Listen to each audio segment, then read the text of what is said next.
Well, it's Monday morning, and it's time for relaxing painting with Dyson Dungeons. Back once again, as we always plan to be on Mondays, Wednesdays, and Fridays from 10 more or less until 2 more or less, with a break or two in between. So, as usual, because it's a streaming day, there's precipitation. That seems to be a tradition that we have not been able to break. So we got about an inch of slush all over the place outside. Just wanted to let you know about that, because I know that it's been going on now, I think, for about 8 streams in a row, that whenever we do relaxing painting with Dyson Dungeons, there's some sort of precipitation of some sort here. If that, like on Wednesday, we don't get any, I'll be sure to point that out, because I know that that's probably like the third most interesting thing that happens on this stream. What we're doing today is trying to get this fire mage done, and as you can see, been having some significant issues with the orange and the yellow paints, because they decided that for some reason they're more gel-like than paint-like. And so I'm going to use a different yellow to overcoat the inside of the cape here. I'm going to do that before I get too much further along, because that borders on all of these other areas that are going to get painted dark vermilion. And then I'm going to, it dried to a nice flat color, but it just didn't cover. I'm going to keep coating the back of this cape with the clear orange color, because I don't really have a good alternative unless I change the color altogether. So yeah, I'm going to be doing battle with orange and yellow paints. Once I get those looking kind of okay, and I'm going to finish painting the sleeves and the pants with another red color, and then do touch up as necessary. I've got a few little details like the belt buckle and the buckles on the shirt that I said I was going to do in copper. I might do those sooner than later. And then little stuff like the book. You need to paint the pages of the book. I'll do that ivory. And then we're going to play around with the flame. And as I described last week, this mage was in a battle with creatures. Actually, they were reanimated corpses. So it was in a battle with reanimated corpses that were immune to fire, and in fact, fire healed them. And so this mage was kind of sidelined during that battle, being kind of worthless, actually, in terms of what it could do. So it decided that if it ever ran into those kinds of situations again, it wanted to be able to cast cold, because those reanimated corpses were highly sensitive to cold. They would freeze and fall apart. So he's learning to cast cold flame. Okay, not like, I guess it's, I don't know, why not? It's magic, right? So it's ice flame, and so the flames in its hand, their hand is going to be painted various shades of blue to make it look flamey but icy. And then I'll do a little something on the book here. I'll probably put a couple of runes on it, and then maybe a picture of a blue flame. So that's what I'm going to try to finish today. I'm going to work on it very slowly so I can fill the time, because, I'm retired. Why should I be working hard? In the meantime, the rosin printer had been busy and produced a set of 4 pairs of minifigs, and I will be, if I finish the other Fire Mage today, which I probably will, I'll show you these. We've got these folks in armor, carrying very long swords. And as I pointed out when I first showed these, they have no scabbards for the swords, so they need to carry them all the time just in their hand, which I think is, uncomfortable, but that's the way it goes. So these guys have plate armor. Kind of ancient Greek-like helms that cover their nose and sides of their face. So there's those there.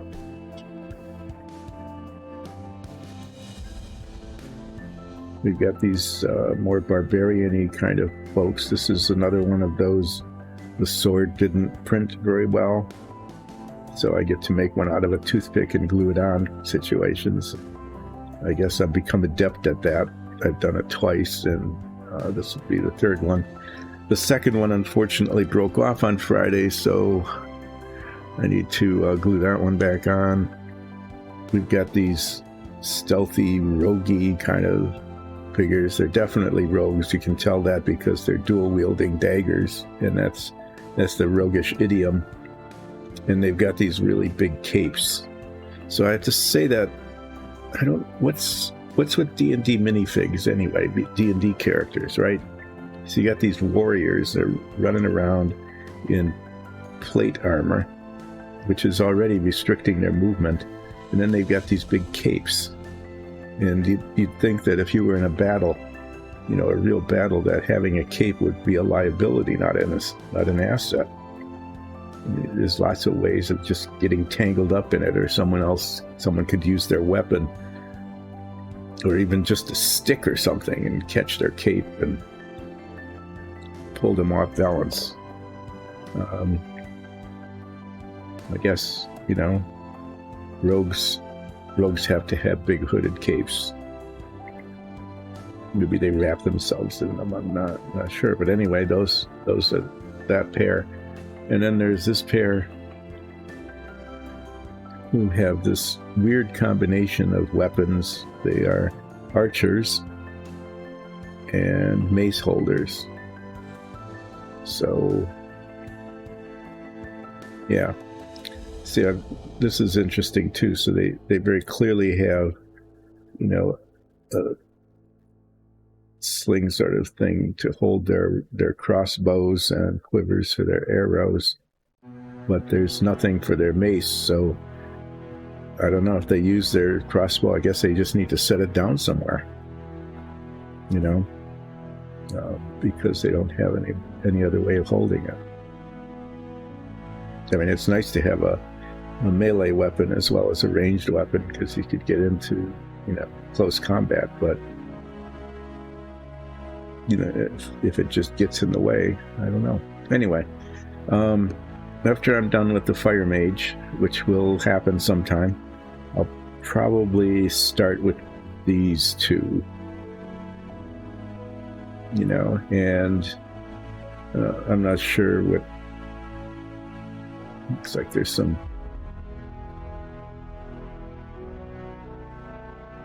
maybe some mold marks or something. There's a little bit of a support line right there. I'll do a little bit of cleanup and then tackle them. I don't really know what kind of color palette these folks will have. I'll worry about that later in the stream. So I'm going to set these folks aside. Just wanted to show them to you so you know what will be coming up in the next while. Hi, Flying Ryan. Thanks for joining in. This is Monday, so I don't know. I might lapse into silence more often than not as I run out of things to say, or since I'm retired, I really don't have a difference between weekends and weekdays. That is, I don't have a job during the week, but relaxing painting has kind of become that way. So I had 2 days off.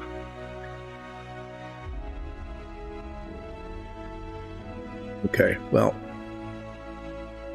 so the other thing that's new, and maybe you'll get to see this a little bit later, is that after complaining about not being able to see things up close, warbly music. Okay. That's going to have to wait for tech support, because I'm not quite, while I'm streaming, I'm not sure what I can do, but I'll see.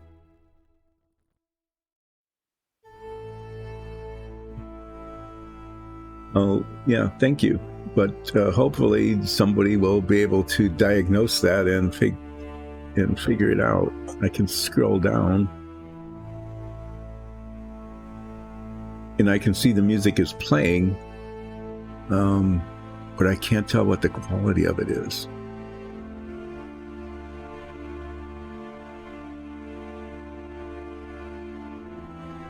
And you changed it because you started flying?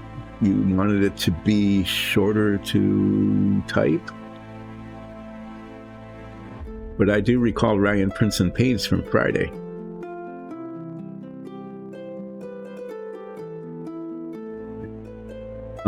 Yeah, so I was complaining about not being able to see up close and that I should have a magnifying thing. And it seems like if I complain about something enough on the stream, someone in the family picks up on it eventually and then buys me stuff so that I would shut up and stop talking about it, like these little brushes. Okay, I was complaining about how my brush fell apart, and then a package arrived with new brushes.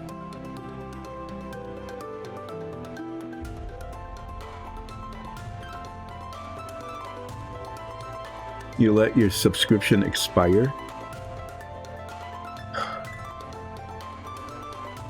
Okay,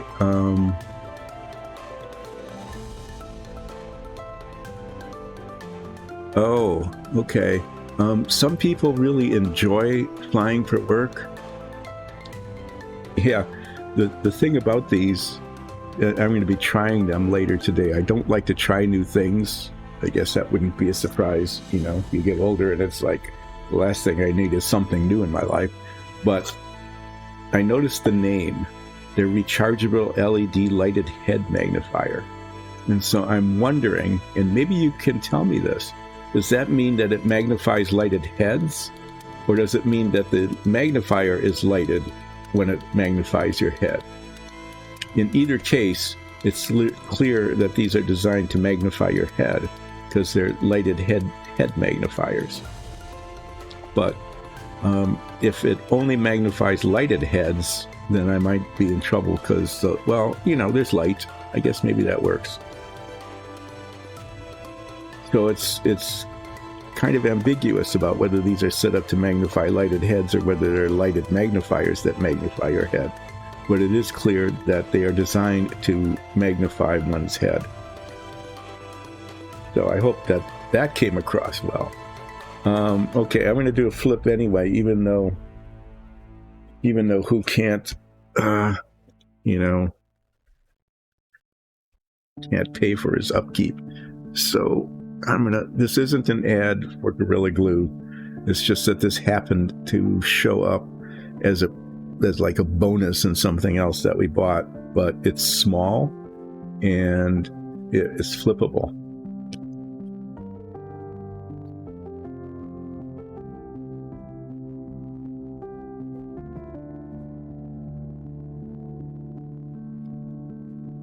See the flipping.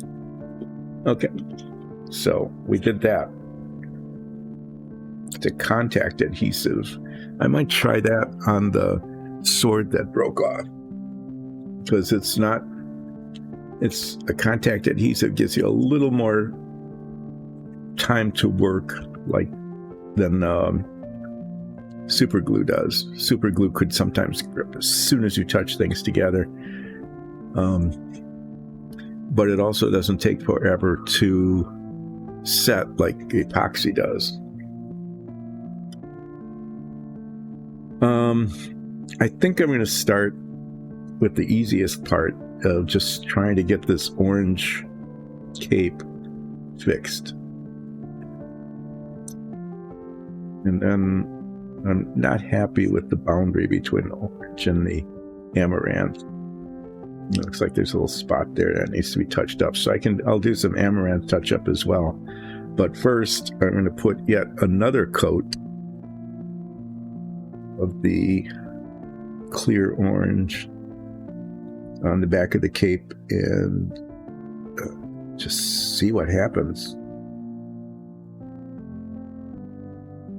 Really, really good shaking here.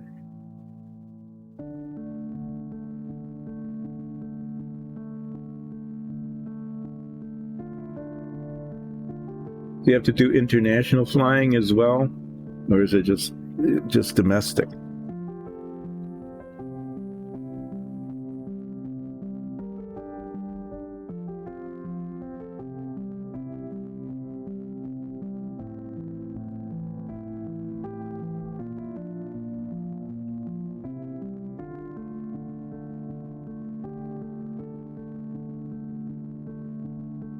I don't have to use my head magnifiers yet because I'm not really doing anything very detailed. I'm just trying to get this orange to cover.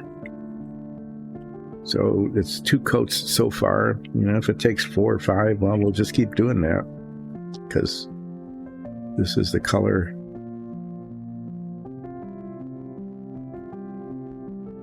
The color? I don't know. Doesn't even look like the right color. Used myself. It isn't the color. I was using light orange. Looking at the color chart here. Because the clear orange, that's what happened. Paints got moved around a little bit. The clear orange is too much the same color as the amaranth. So I was using the light orange. This one. Now you get to hear the stirring again.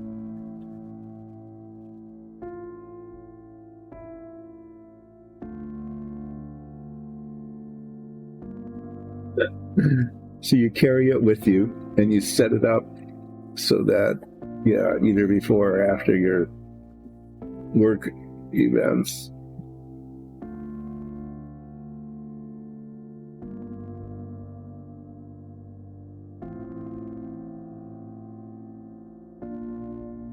Wait, oh my. Okay, so you get, are you like immune to jet lag? And it's probably, what, almost early evening there now, isn't it?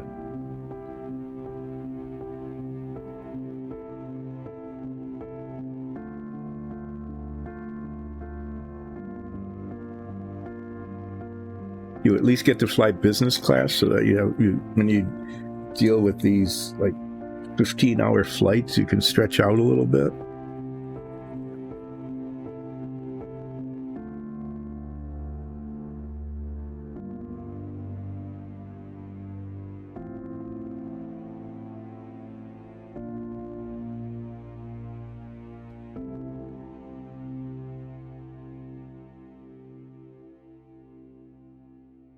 Yeah, yep.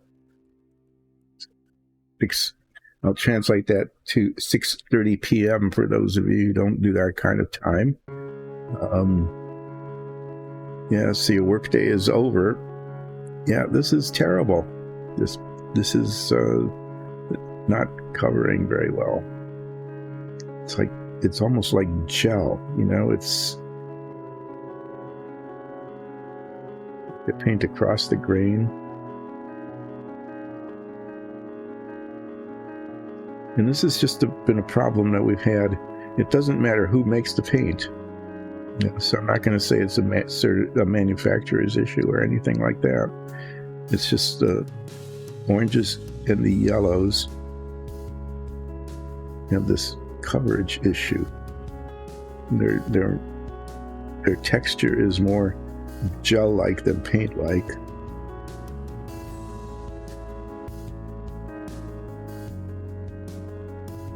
They're kind of translucent.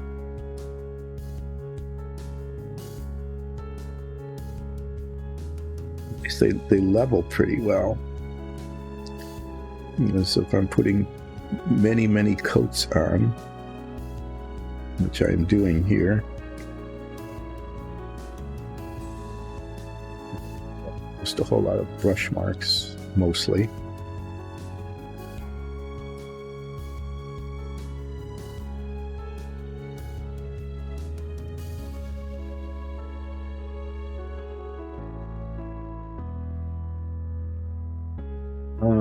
Yeah, little steel ball bearings are kind of cool.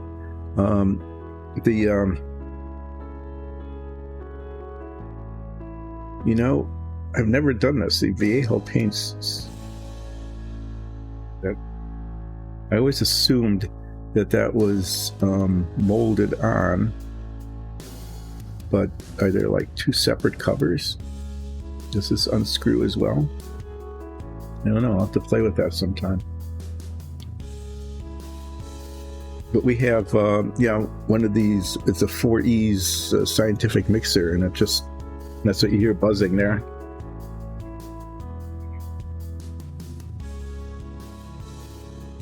The pigment seems to be mixed up pretty well. It's just weird consistency of the paint. So I'm just going to keep at it.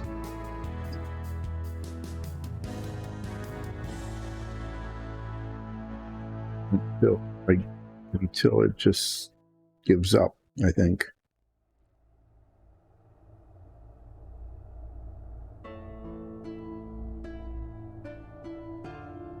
Beat this orange cloak into submission.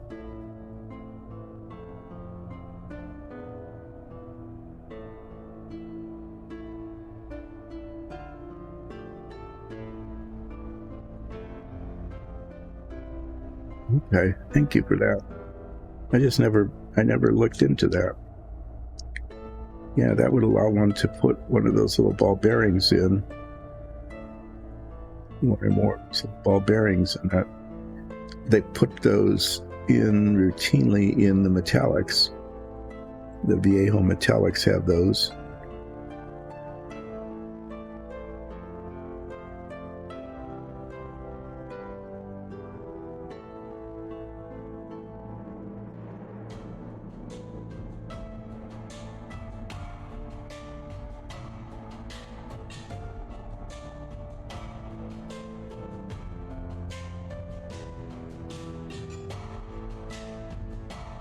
I didn't expect to use this technique, but by dabbing paint onto the areas that aren't covered, see what kind of texture I get when I'm done.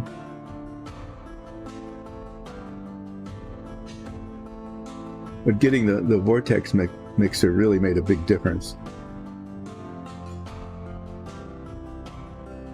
Well, thanks for joining in, Flying Ryan, and I do not envy you all of your travel. So thank you for joining, and really appreciate all the support that you also help bring to our stream. Take care, and thank you for the tip about about opening the Viejo box.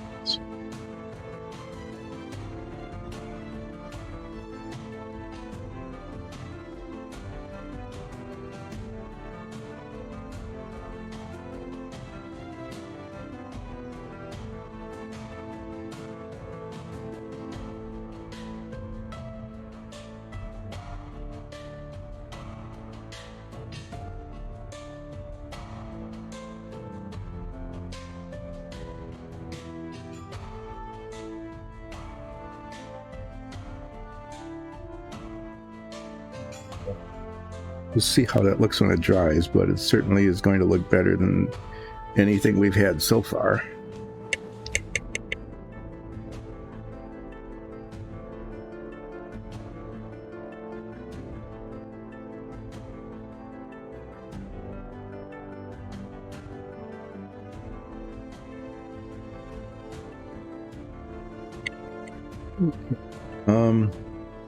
Well, I can't get that last color on yet because I need to get the yellow and the orange fixed.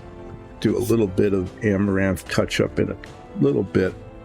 I'm going to paint the book. Okay, just the pages of the book, and I'm going to use ivory for that.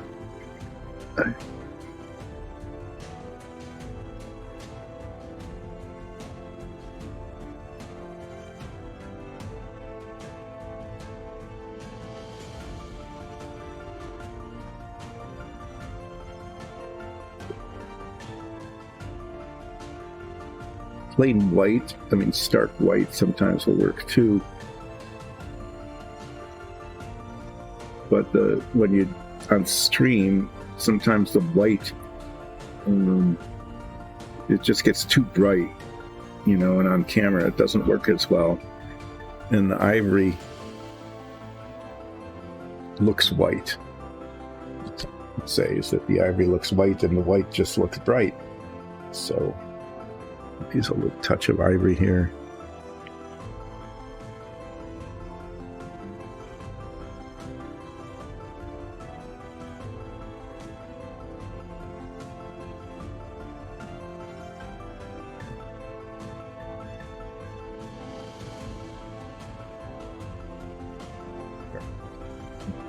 To get the sides, you know, you can see the edges of the pages. Just see the cover.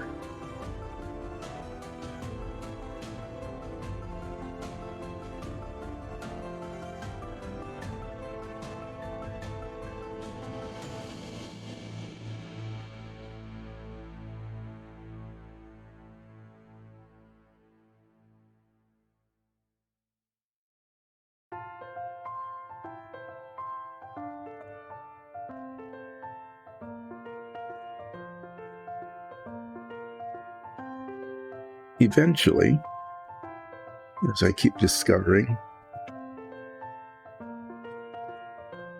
keep at something long enough, you usually can finish it. And that's what's happening here.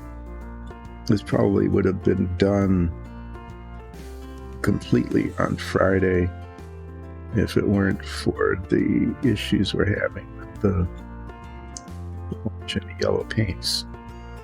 Okay, so that's going to dry, and then on one side I'm going to just paint, you know, the impression of like writing, and on the other side I'm going to paint a picture of a blue flame. And I paint the blue flame on when I paint the flame blue, right? Using the same colors, and so just wait until then to do it.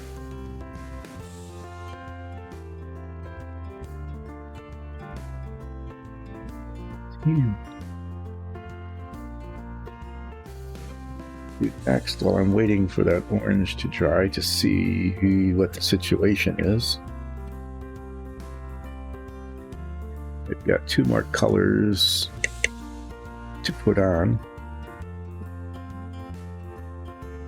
The vermilion on the pants and the sleeves,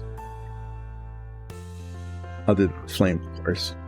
Okay, and the other is, I think, copper. Use debate copper or brass, or the belt buckle, and these things here.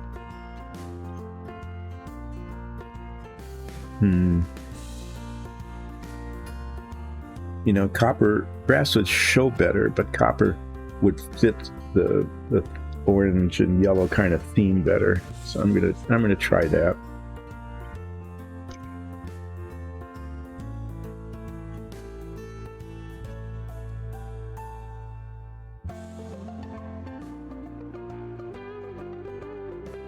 Put this on. There might be a little bit of scarlet red touch-up, depending on how well this goes.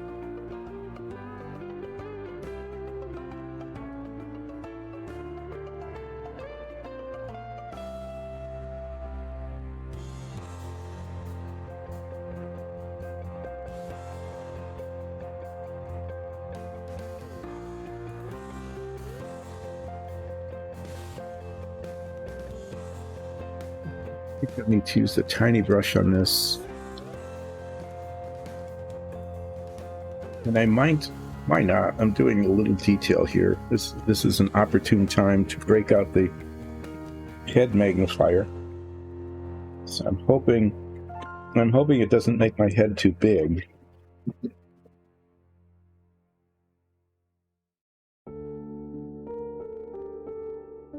Definitely will make me look as I've been told. Does this make me look geeky? No, not at all, especially when there's a little lens hanging down here.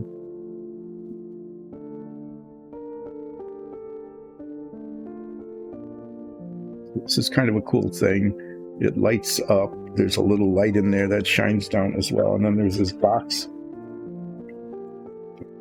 Many of you are probably more familiar with this than I am, of course. There's this box of magnifiers that goes from like 1.5 to 10.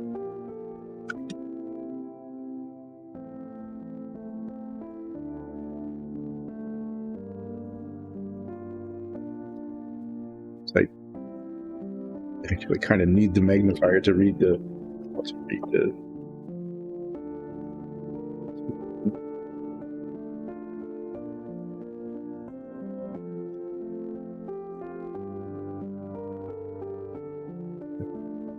Yeah, not to 10. It goes from 1 to 2.5. I have no idea, since I haven't used these before, which one I need. So we're going to compromise and just take the one from the middle, you know. So depending on how that works for me, I can either make things even yet bigger or smaller. So let's see what happens. Should I turn on the light too? Let me check the lighting. Well, it definitely... Okay.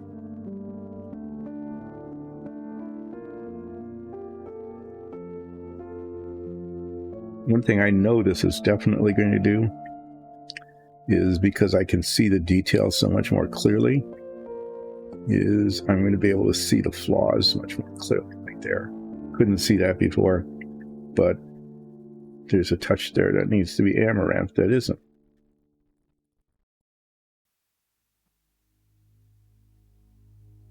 Yeah, get the back.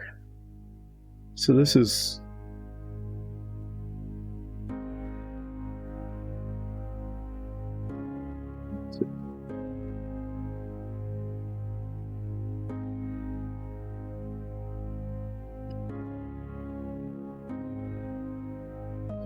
Okay, yeah. I think that's what it says. 2.0.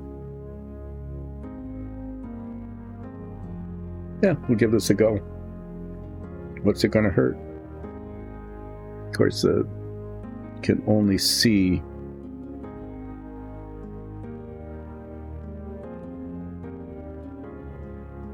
trying to get a sense of, yeah, this is a comfortable distance.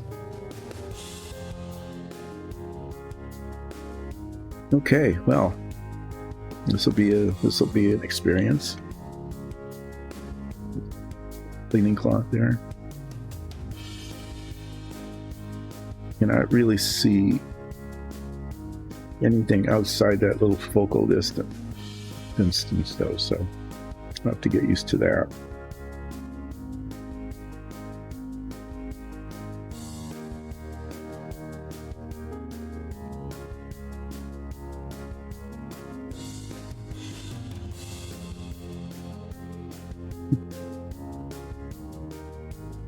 Camera.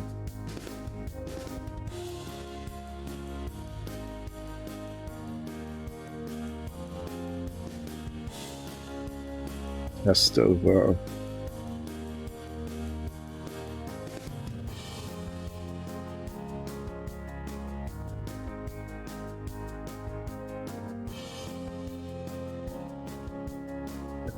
test of the limitations of ability to control the brush.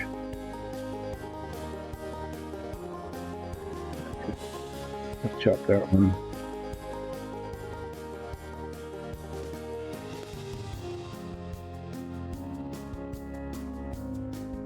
These went pretty well. That one's just all over the place.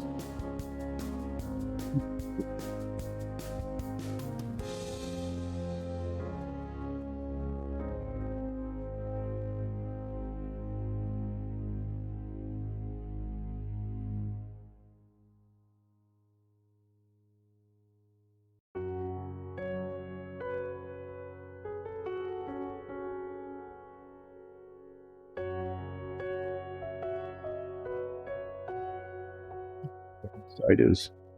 And since I'm right-handed, the brush isn't necessarily vertical. So I got a little spot there.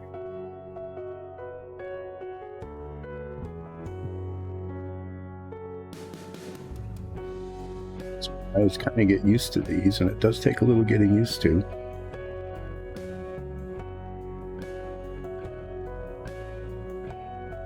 It makes that easier. I'm going to put the light on. I want to see if that helps or not.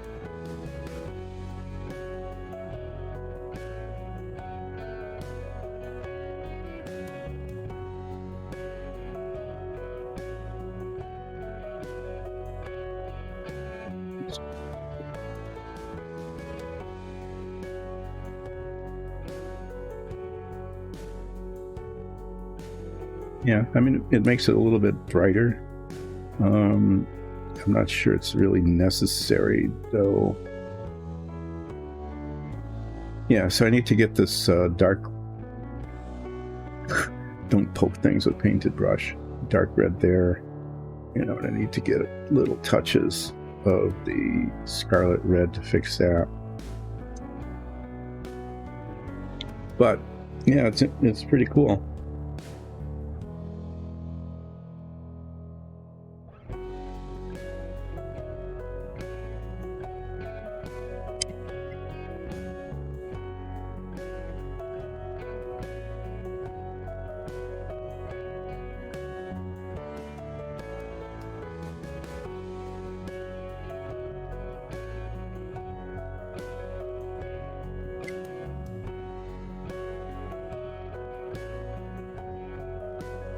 That I used.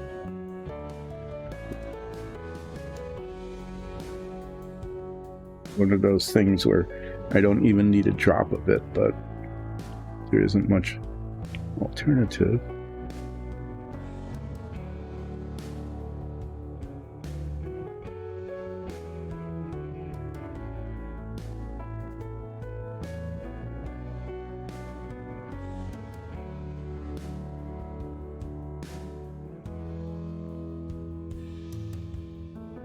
Painting right-handed, the back of the brush just managed to touch this.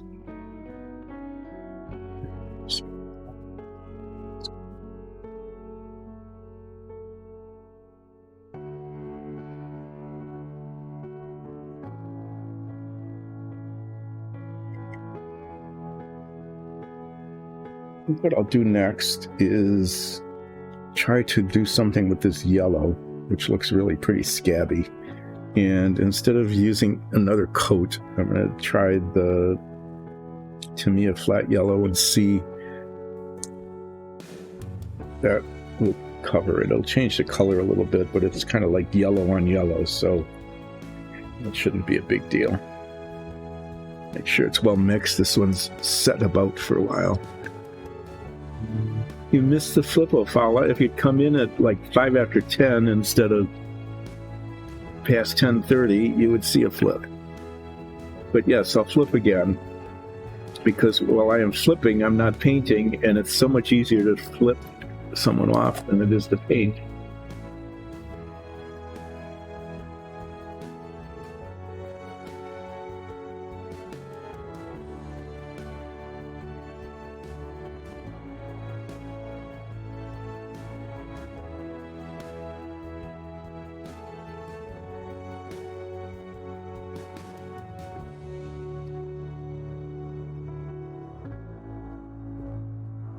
Yellow. This has the same issue. You know, it's sort of gel-like rather than regular paint.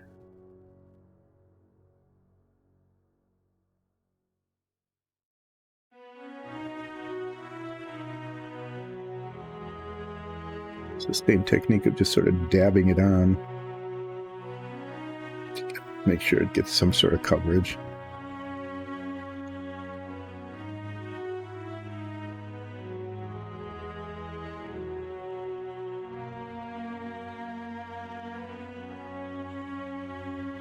I mentioned before that on Wednesday I'm going to be doing an experiment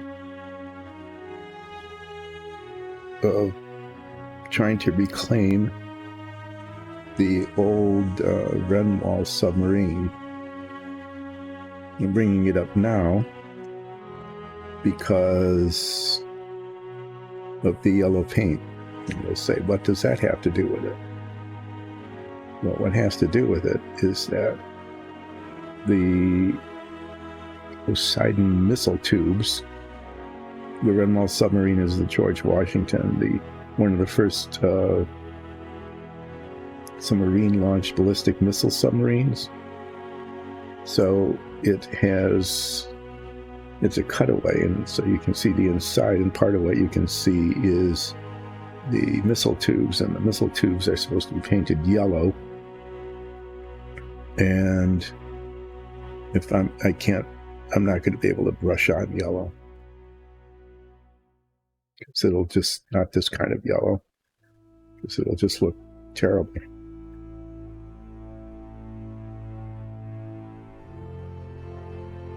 You get out the airbrush, I think, and I'll use this yellow.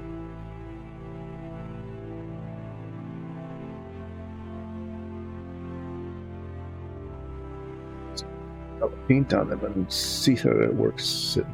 It might turn out actually to be better than painting it on, I'm not sure.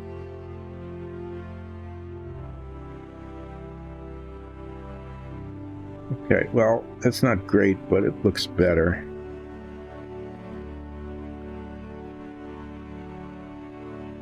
Orange should be drying, so we'll take a look at that.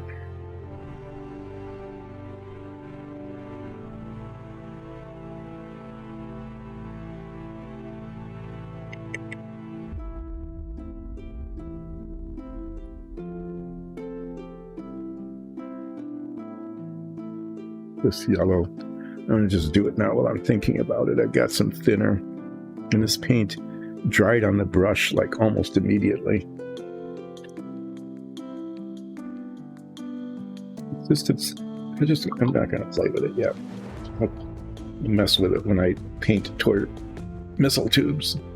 Okay, so that looks improved. It's not perfect, but it looks better than it did before.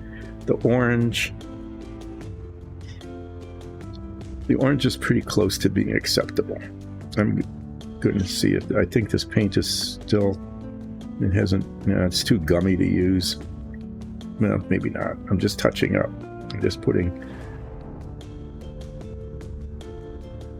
streaks of orange paint in the places where the coverage is most problematic. This is good enough for that. So after 3.5 coats, got the back of this cloak orangey. And I think I talked about using just the gray wash on it. Something that wouldn't change the color very much. There's not much pigment in it, but something that would kind of settle down in the folds of the cape. Make a decision on that near the end.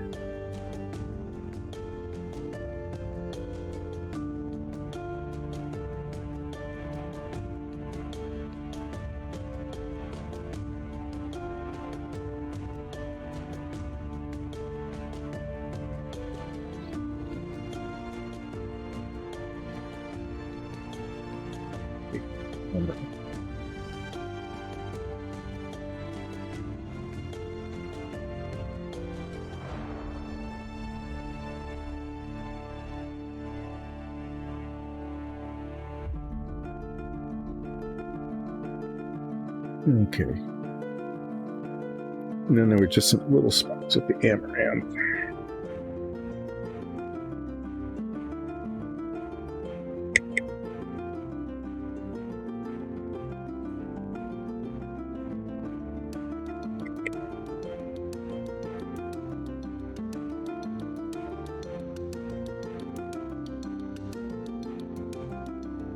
Amaranth is the color of the cowl up here.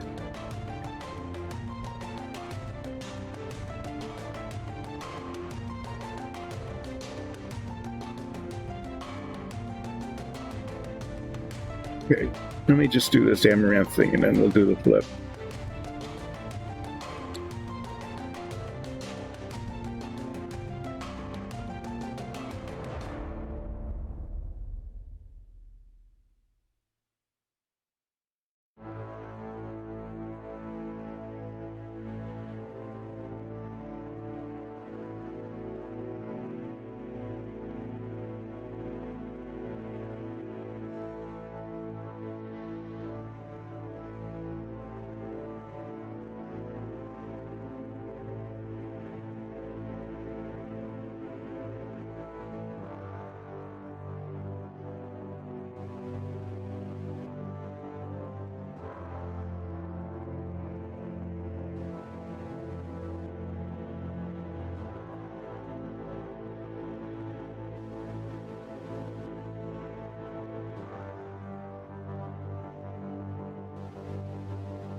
It's this, and then tiniest bit of touch up with the scarlet red, but I want to save that until after I do the sleeves, because I might get some of the sleeve color on the scarlet red. There's this, okay, that's this bit here. I am not sure what this is about. Right here. Looks like it looked like it was part of the sleeve, but it goes down further. I can't tell what that was intended to be. It's not part of the cloak. It's not part of the shirt. I don't even know. I just don't know what color to paint it, because it looks like it shouldn't be there. It's almost, is that like a dagger hilt way in the back there? But there's nothing on the pants, so I don't know what that's about. So it's just going to have to be there, and hopefully it won't look weird, you know, when we use this figure. That aside,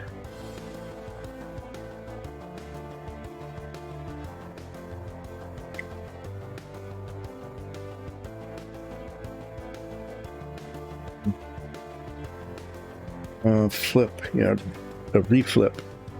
They're using this this little premium tube, not premium in the sense of like outstanding, but premium as a sense of it came free.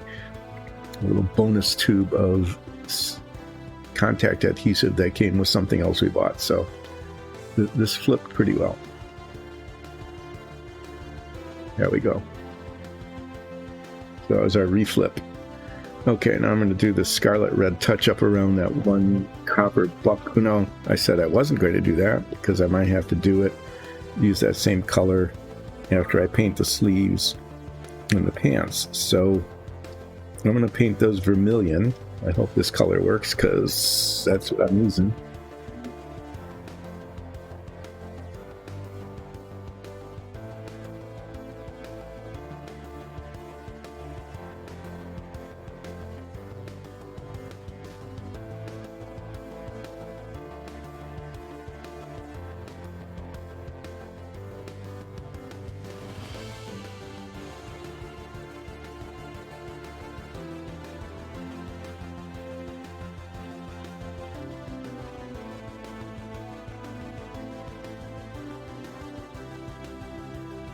Okay, and I am gonna try these glasses for this because I'm painting all sorts of little nooks and weird crannies and things. Turn the light on. There we go. It's on. Everything is totally fuzzy until you get it right in the right spot.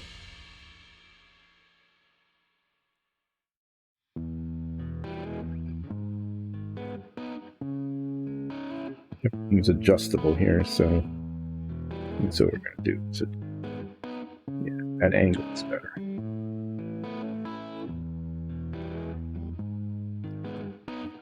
Yeah, we'll just see how this goes.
I think this color tones down a little bit as it dries. Yeah, it doesn't matter. To live. There, I got it on the pouch. Nice.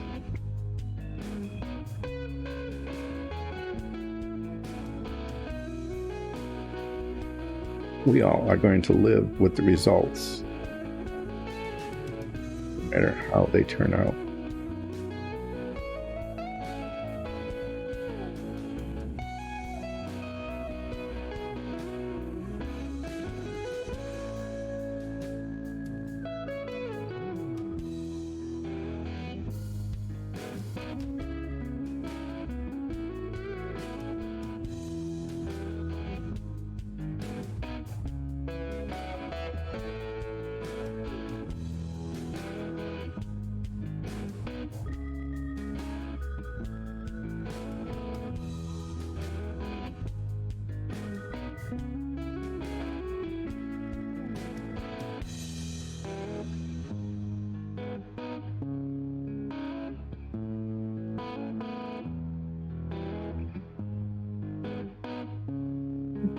Well,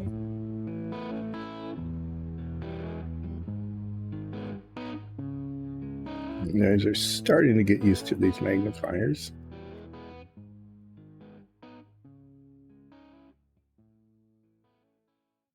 They definitely help. It's a matter of getting focus.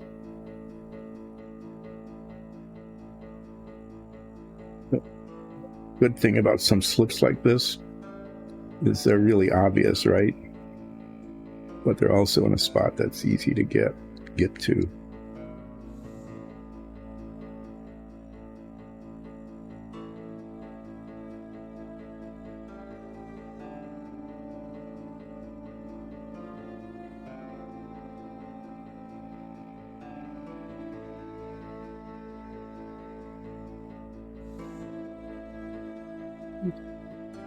Two.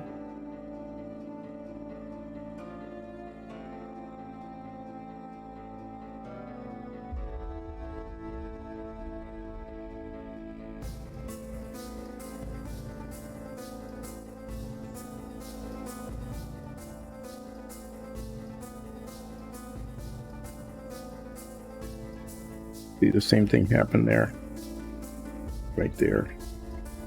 Got it on the darker red of the tunic.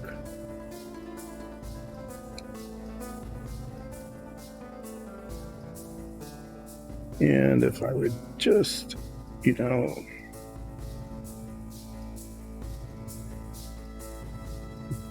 a little more careful, maybe a little more skilled, it wouldn't happen, but it's not.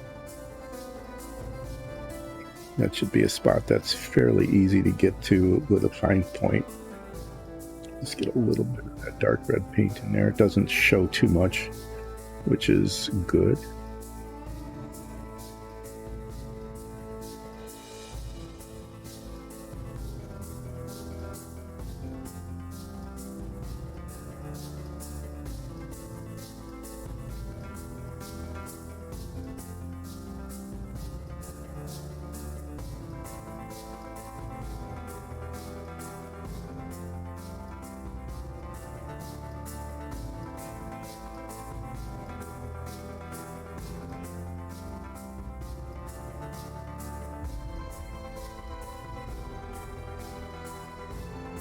Sleeves done.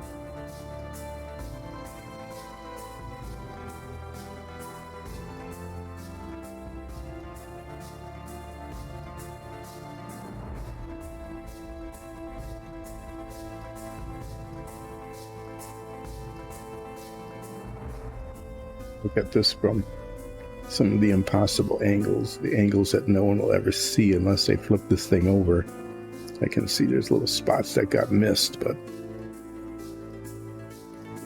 you can't see them unless you flip it over. And why would we do that? That only happens after the character is like knocked out.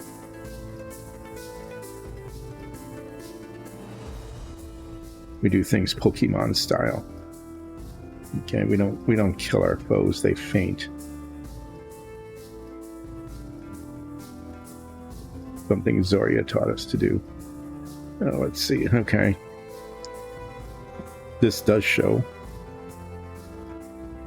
the top of the sleeve here. So I probably should paint that, right?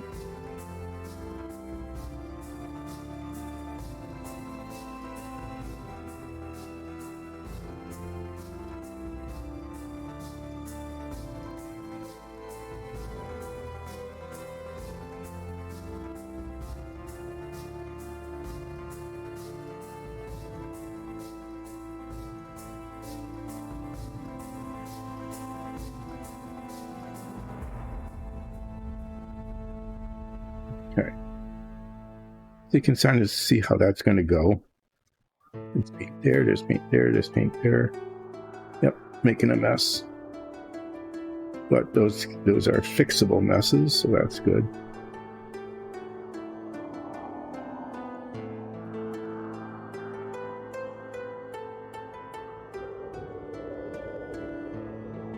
Just a bit of black under the belt buckle, so the belt buckle shows better. Let's see. This will look a lot better once this is painted, because all sorts of paints of different colors got there.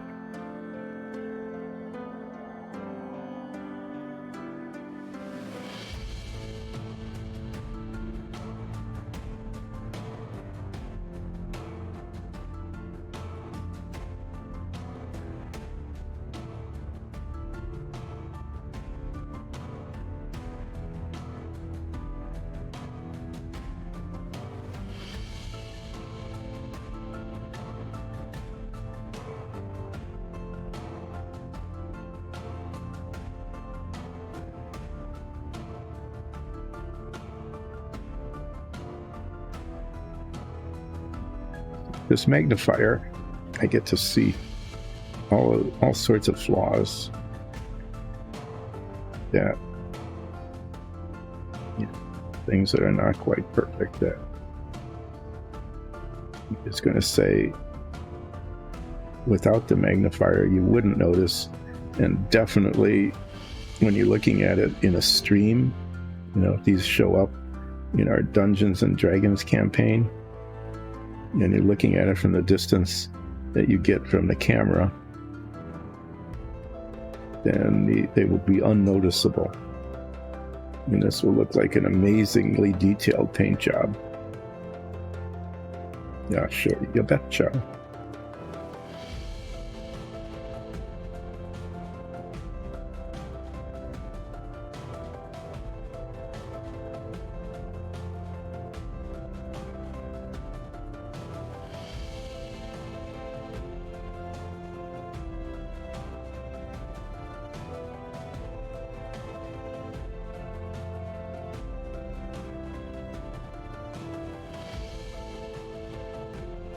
I'm done with this vermilion and it dries.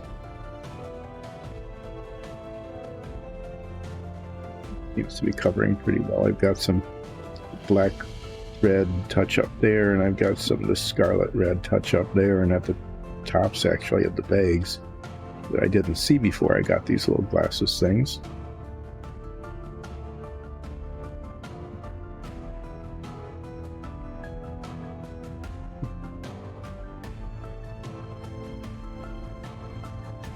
Trying to decide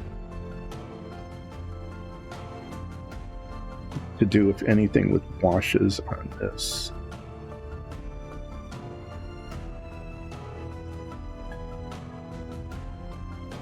Tempted to just not bother with them because I'm not sure they'd show very much. I was going to put some on the cape, but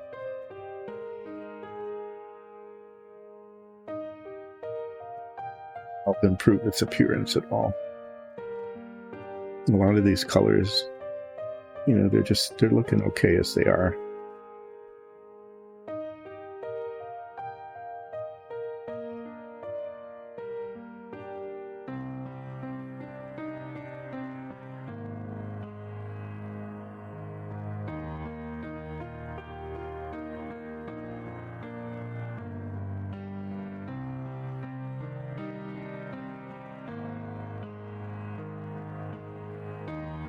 I have to decide what colors to paint the flame. I hadn't pulled any of those out, and we've got a range of blues. I'm going to make a judgment call that nice. It's got a dot there. The boot is the same color as the tunic shirt there, so when I touch that up, if I remember all these spots that I'm putting now, because suddenly I stopped being careful.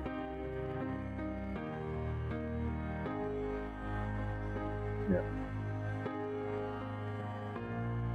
About the boot is in a couple of spots. Anyway, I'm going to make a call that ice fire, just like regular fire, is lighter color at its base and darker at the tips. So I might use like a really light blue on the as the base coat for the whole thing, and then highlight the tips of the flames. 2 other colors of blue. I'm not going to use more than 3 total colors.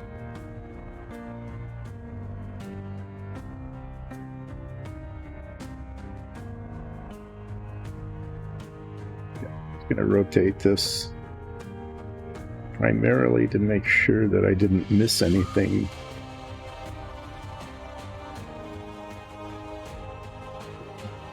Just looking at where the smudges are too.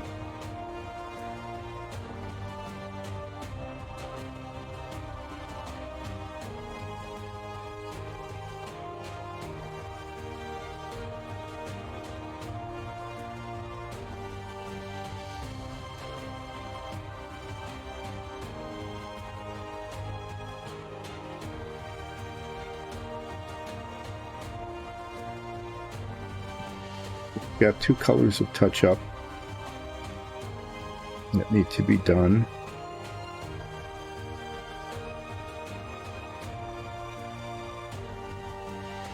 The color tones down as it dries, which is good.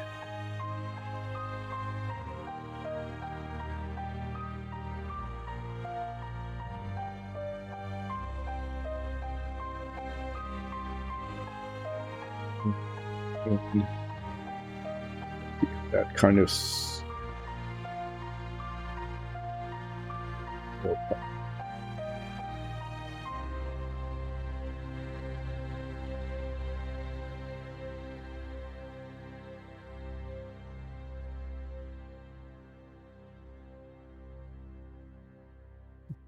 on the sleeve here that needs to come over onto the hand just a little bit.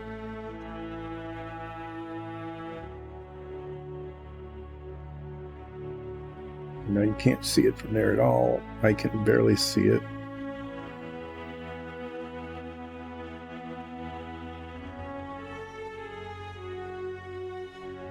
That'll do. So I need to touch the hand there. The boots, jerkin, and the pouch.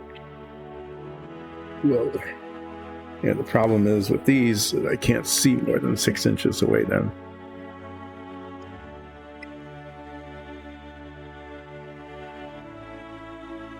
Need them again when I do the touch up on the jerkin.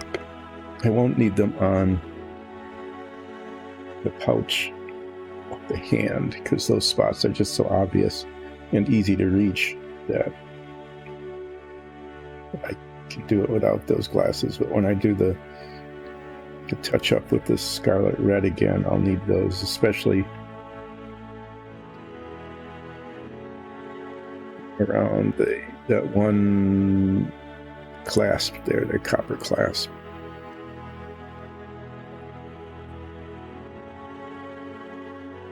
The hand color.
second time I had to touch up its color. It's still stirred. In fact, there's some here that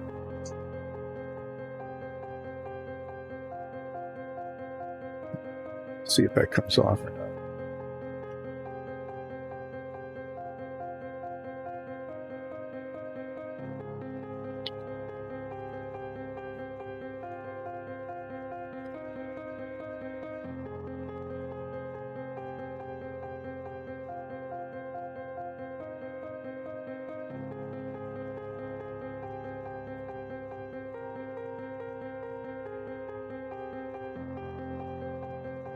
See, that's pretty obvious there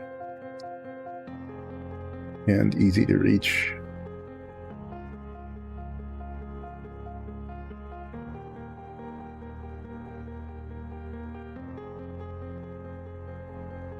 Just have the scarlet red touch up to do. And then I'm going to paint the runes on one page of the book. I would think, that should be a really dark blue color, but I'm just going to paint it black.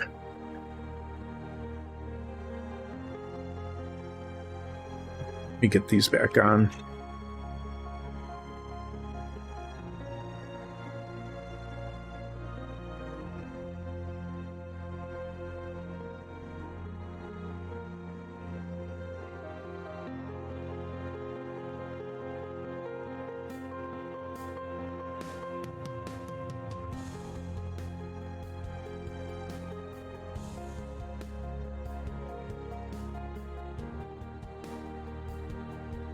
Starting to learn how to use these new magnifying goggles here. So I'm going to start with some of the obvious ones, like this blot here. It's easy to do. Under the arm here, reaching in. Okay.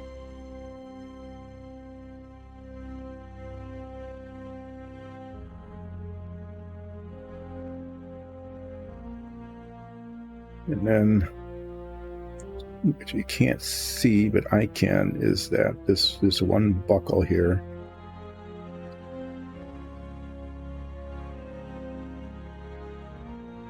Paint, okay, that takes care of the bottom part. And then the top,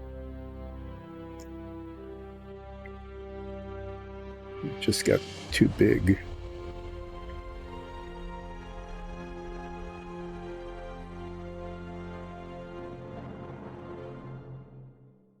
See how it looks from the front. Yeah, it's just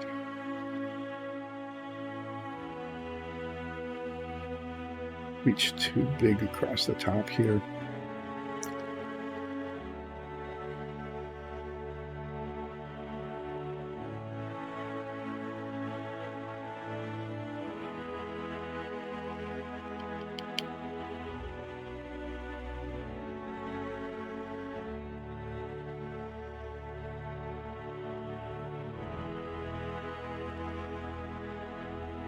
There. And I didn't get on the other one.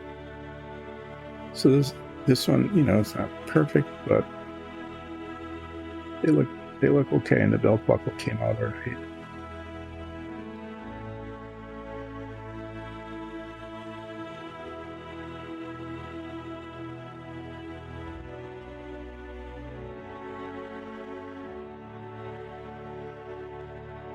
What's happening there? Get that red paint out again and fix the bottom. It's like something got bumped there, and then there was another spot. There it was in the back.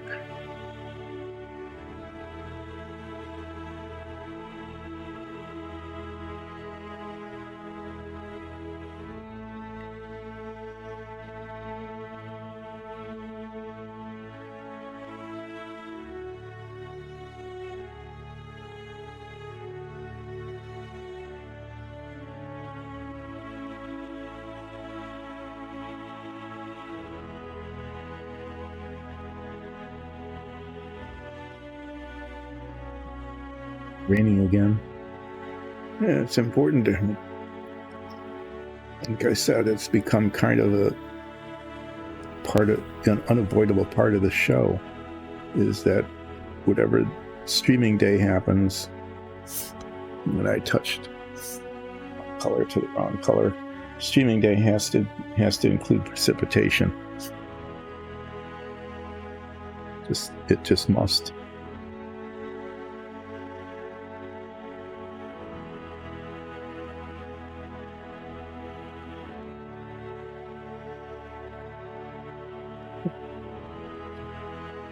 Look at the booths and see that there are some spots that aren't painted. I didn't notice before. Either upside or downside to these glasses is being able to see things one hadn't seen before, like the top here, the top of this.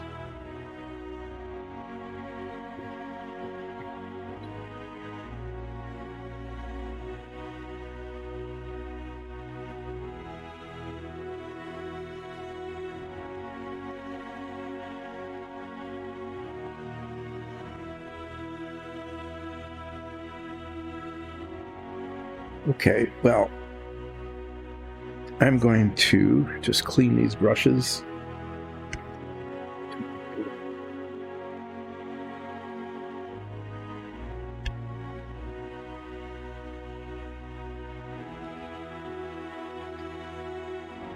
And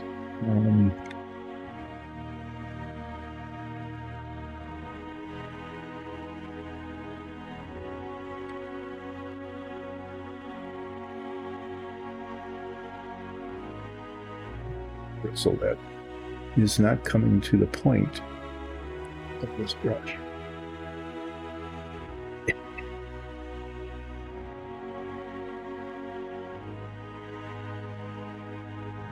Okay.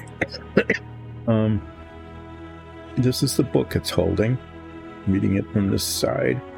And what I'm going to do is I'm going to paint a little bit of a flame on one side, because, you know, that's what it's doing.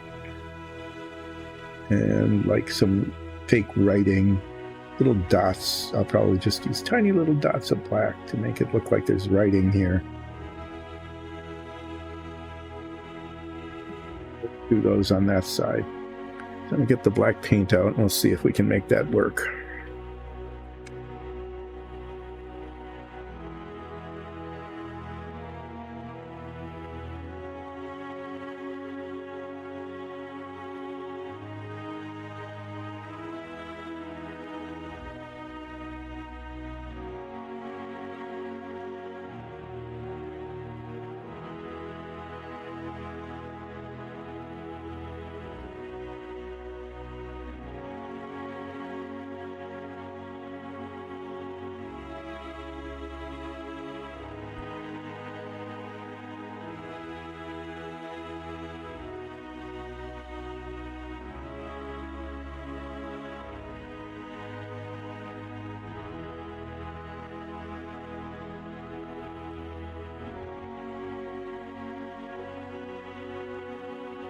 Just see if I can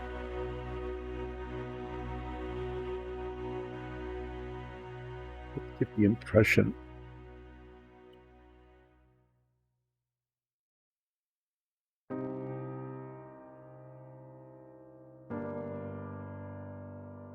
Yeah, that's all I was going for. It's just like to give the impression of that there were probably letters or something on there. Okay, just that.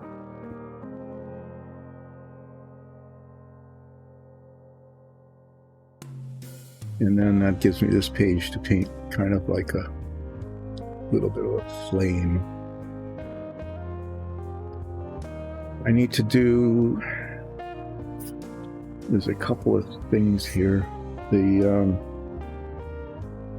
need to pick colors out for the flame and then paint the base. I'm looking at the time, it's what, 20 after? I don't know if I really want to bore you while I rummage through the paints. Let me pull this out here.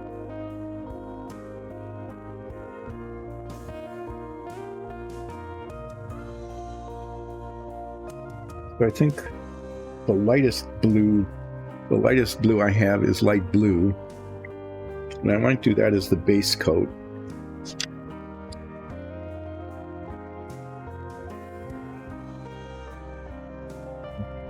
Flat blue is a pretty decent color.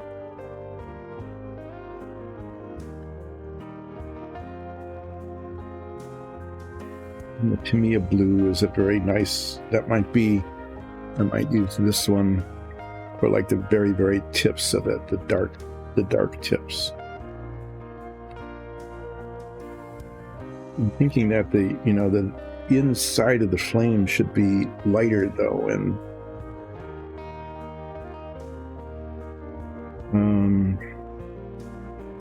the ivory isn't quite right. I might try this. I might do a base coat with just this dead white. Okay, do the whole thing in dead white, and then do like light blue, maybe even turquoise.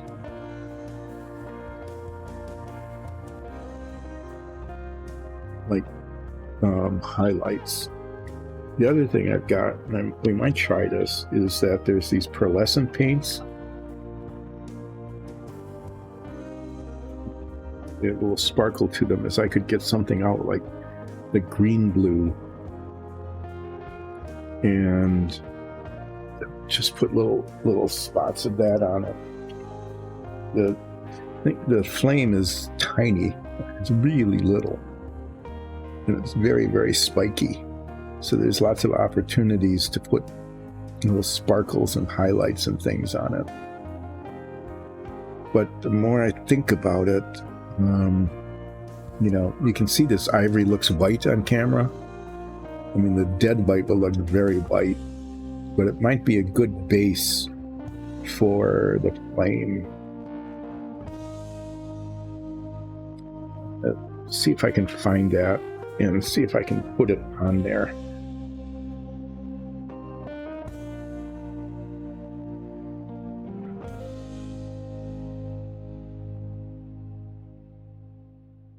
Being off camera here, just looking for this. Oh, it almost is a metallic, but silver.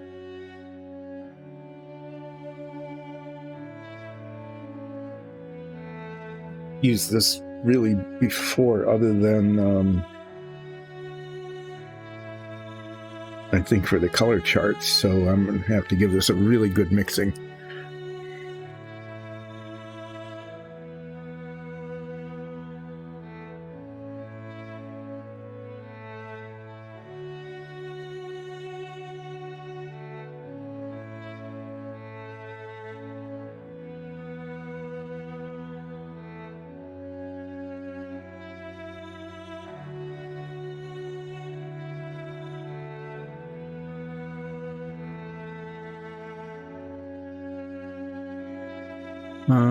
Yeah, probably going to end up spending almost as much time on this little flame thing that it's holding in its hand as on most of the rest of the model, except for the back. At least I got the orange kind of working, okay? And its clothes are appropriately fire-themed, I think.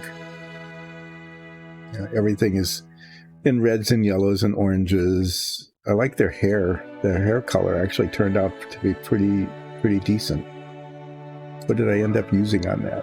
Like, I think that was orange fire. I think that was the color.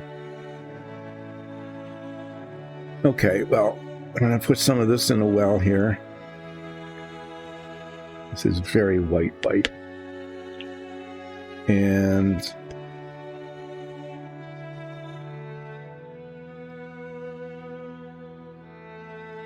putting it on this flame.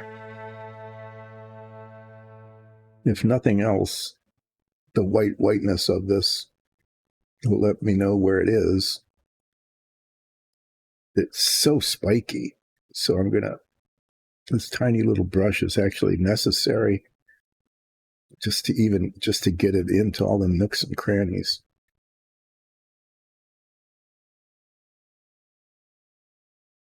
But with it being very white, then almost any color will show up on it pretty nicely, I think.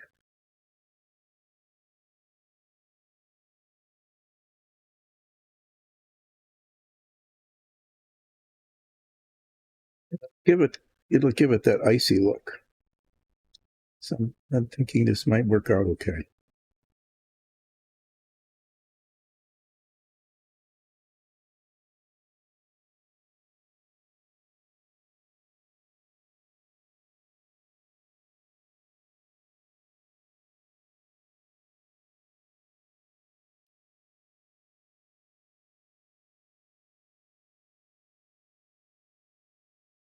After I do this and I'm letting it dry, usually I paint the base at the very end.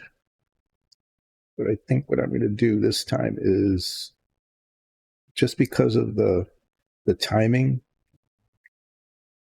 that is to say, the time that it is now versus what I've got yet to do on this. Well, this white dries, and I want it to be dry before I start messing with other colors.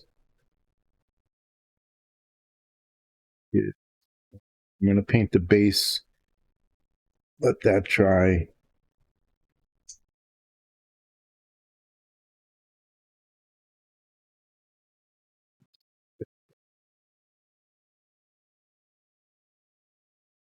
Start like the flame.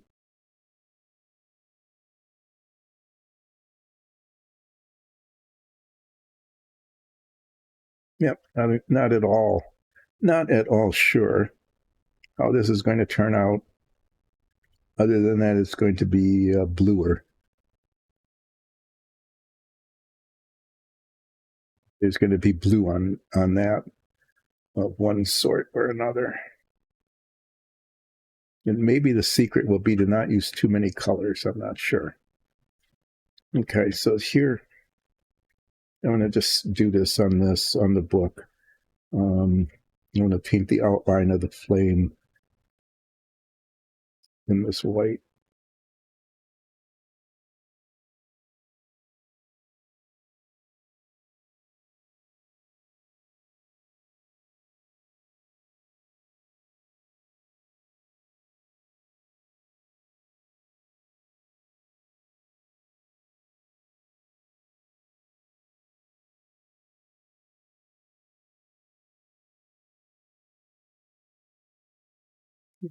Can't really barely see that, but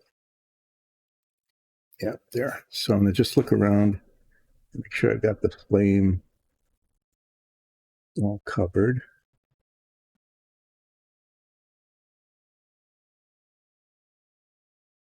In the back is resisting reaching.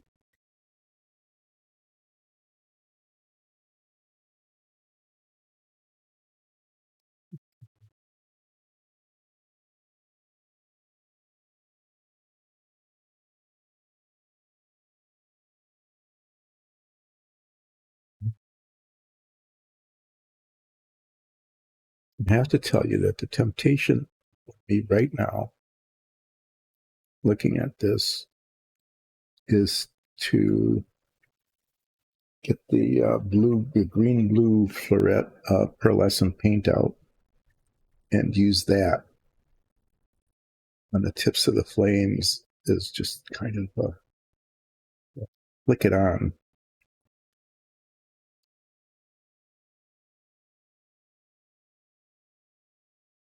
Just that, just the base white with the pearlescent blue on it,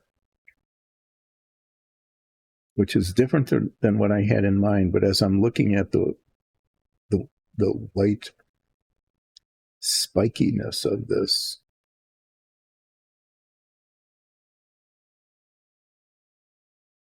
that might be all I'm going to do. And as far as the book goes, that color it would work as like highlighting, but it doesn't flow well, not very smoothly at all. So I think what I can do is pull out a color like either the blue green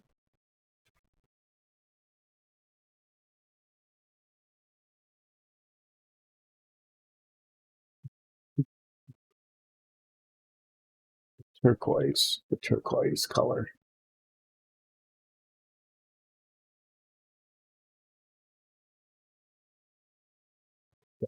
Here, off camera, I'm looking at colors.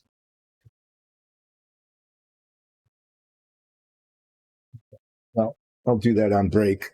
As I'm going to find the turquoise, and what I'm going to do with the flame on the book is something similar to what I'm going to do there, which is just to make tiny little flame-like flicker things, so you can see that it's a flame, but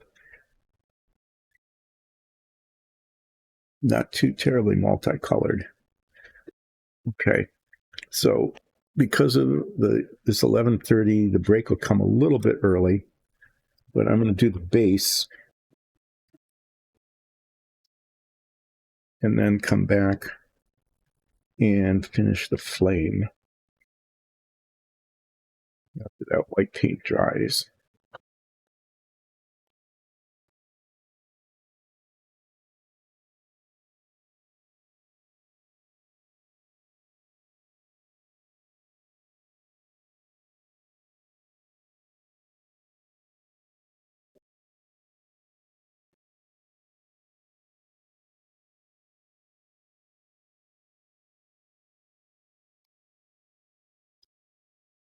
And I will, since I'm doing this here, tell you a little bit about Dyson Dungeons, which I do on every stream. Dyson Dungeons started out as a group of friends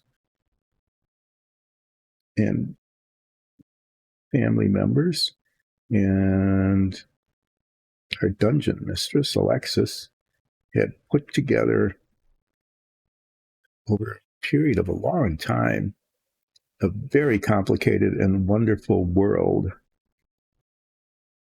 that she always wanted to play. And so we agreed. This sounds like a wonderful world. What a wonderful world.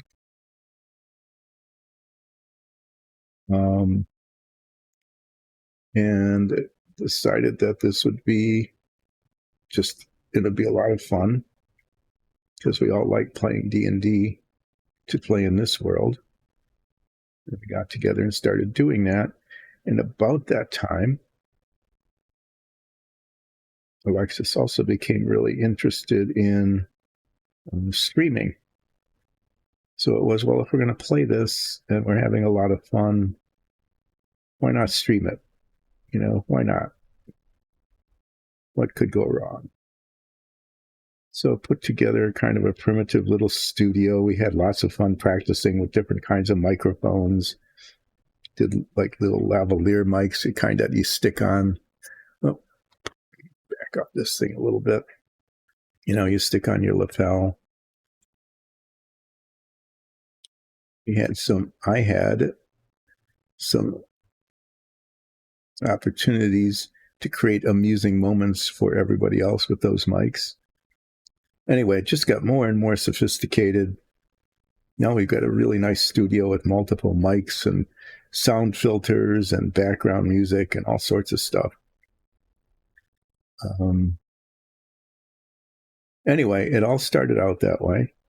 And now our campaign continues. It's been going on for over a year. It streams with live chat on Sundays at 2. It's scheduled for 3 Sundays a month. And the schedule and what's coming up is posted on various and sundry social media. Anyway, I'll digress momentarily and say, I think you would find it very entertaining. So I hope that if you like this, that you might just try out our Dungeons and Dragons campaign, either with the live chat, or you can catch it on YouTube or as a podcast. So that started. And then as one thing led to another, it was, well, let's get a 3D printer. And so, because she always wanted one, so she got a 3D printer. One of them is still there behind us, the original one. That's just been churning stuff away almost nonstop for well over a year now. So let's print dungeon tiles, basically. So instead of just playing on just a plastic mat, which is how we started, with little 2D figures and our imagination, it was, okay, well, let's create some scenery things. So we made some walls and some pillars, and our first dungeon was kind of primitive by standards we have now. But it was really pretty cool. And it was then, well, let's create taverns and castles and all sorts of things. And so the 3D printer turned into, now there's 3 of them, PLA printers behind me. And then there's another one that does little coarser stuff, things that aren't quite as detailed. And we started working on that and destroying our brushes by leaving them in the water and then smushing them. So we got these really cool, sophisticated, premium dungeon tiles now, and I like to show them off, so I will pull them out again. They're magic. How do magnets work anyway? Magic, of course. So these have magnets under the base. There's little ball magnets in the corner, and they hold themselves together so that you can reconfigure them any way you like on any kind of surface. We have walls, we have floors, we have corners, we have these really pretty wood with stucco walls that we use for taverns and warehouses. These are my favorite, although I really like it with the green stucco. But I was overruled on color choice. We have cut stone, we have rough stone. These things get washed so they don't look so flat. And I've got some examples back there that I'm not going to bother reaching because I'll knock something over. But anyway, yeah, we got sophisticated. And if you look underneath me in the scroll, sometimes a couple of the dungeons actually show up, so you can see what those are like. There's really cool special features, like this cauldron is in Fire Mage's lair. No doubt someone just like this, maybe better dressed. And when you say flame on, you can put your flame in the cauldron. And so you don't need to pretend that there's a flame. You can actually make a flame, right? We have trap tiles with gas clouds and flames. We have necromancy lairs with slime pools. And I think over time soon, you'll actually be able to start seeing some of these completed sets in all of their glory on like our website and posted on social media. And what we're hoping to do, I'll do a little bit of a commercial here. We're hoping that people like them so much that they might want them for themselves, and we might just open a store and make available some of these sets, either primed or hand painted. And everything is hand painted, as you know, because it's painted here on Relaxing Painting with Dice and Dungeons. So this is getting close to being done. I wish I could find that unicorn color. Then I would just, and I'm just going to take some time and mess around with it. Try to find it here while I'm chatting.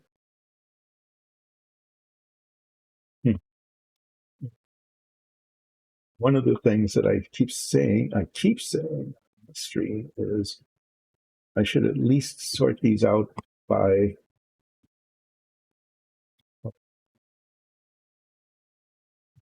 great attention.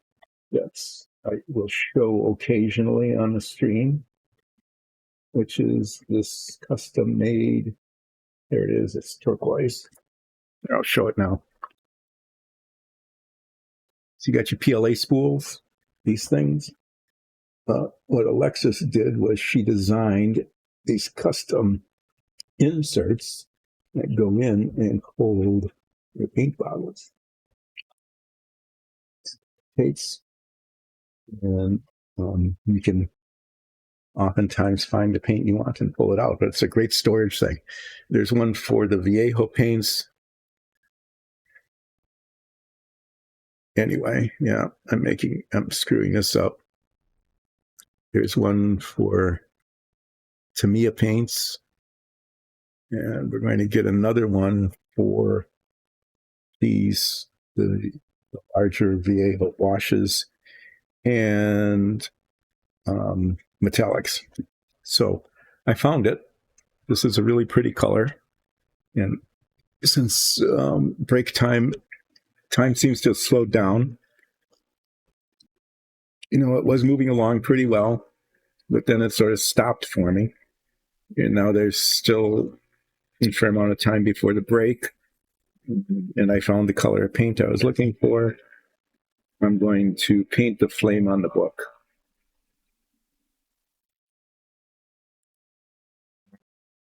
This does not want to mix. This is going to stir a good long time here. So anyway, yes, we started out doing a Dungeons and Dragons campaign that continues to this day in this amazing world that Alexis had created for us. We streamed it on Sundays, and then we started creating dungeon tiles just so that our own game was more fun and looked more realistic.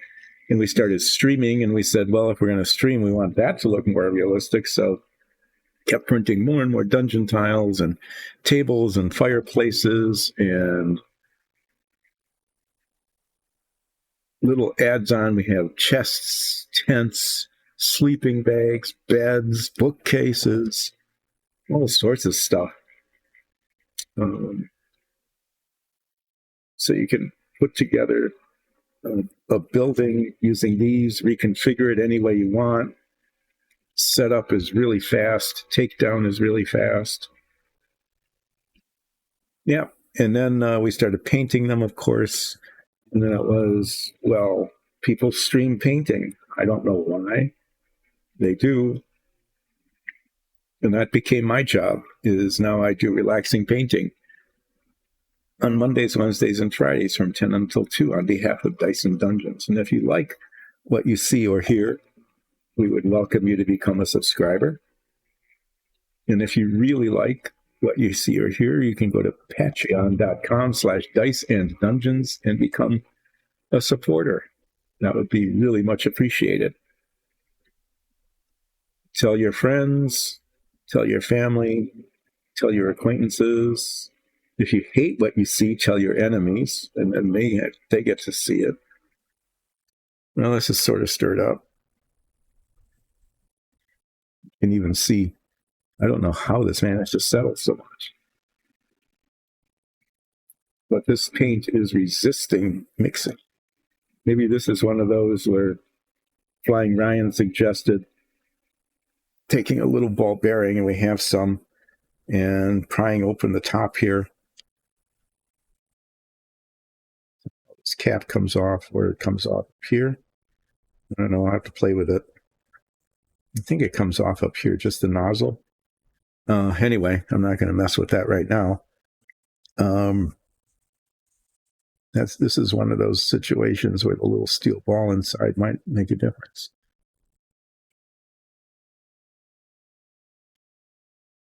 Okay, and the paint seems to have dried up in the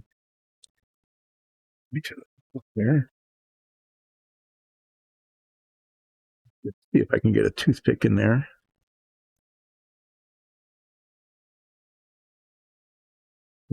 Oh yeah, That's great. Paint pressure. So now I've got all sorts of bubbles of paint that I sort of miraculously didn't get all over my hands. Go figure. Okay, well, this is not working. Pretty color, and what I'm going to try to do is get the tiniest little bit on the brush here and make this look kind of like a flame.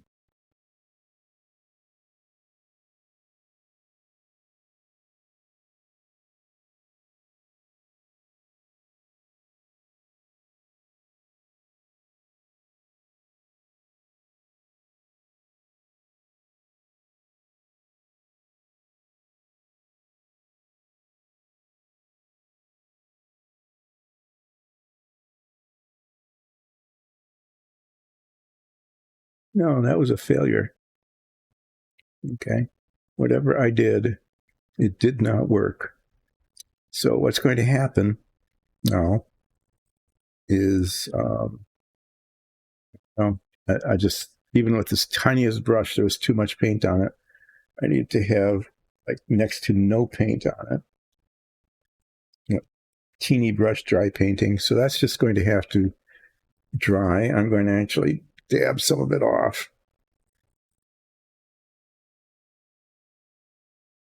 That's going to have to dry, and then like 1 or 2 coats of ivory go back over it, because that was a failure. Did not come. What I wanted was tiny little dots, like for the writing here. It's tiny little dots of blue, and I didn't get that. Okay, so while we're waiting for that to dry, I will put the wash on the base. And you've seen this happen many times before. Like 9 times, actually 8 times. This is 9 of 9 of the original set of minifigs that we printed on our new rosin printer. Yay! That rosin printer has produced 10 of these. Alexis is going to paint the 10th of 9. This is 9 of 9. And just all of the bases are the same. I'm painting them all the same color and doing the same kind of wash on them. And I think I'll just keep doing that with the next set of 8. So I'm not going to be able to get 7 of 9 or not 9 of 9 on the next set because there's only 8 of them. After break and I fix this flame and everything, we'll start with 1 of 8.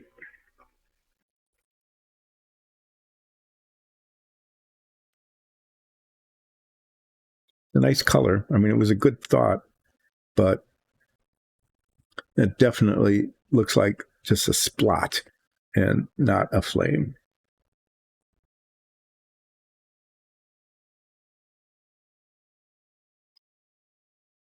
This is dark brown wash.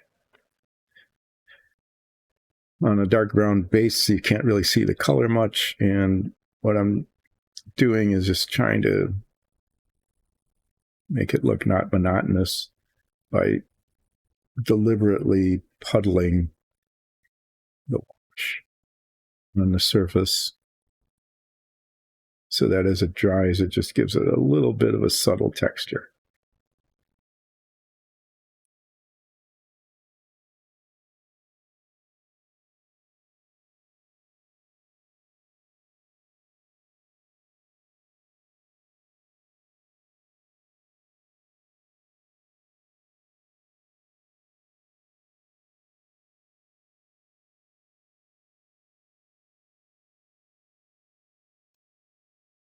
Okay, well, try not to rush things too much. I want to obliterate that failed flame on the book,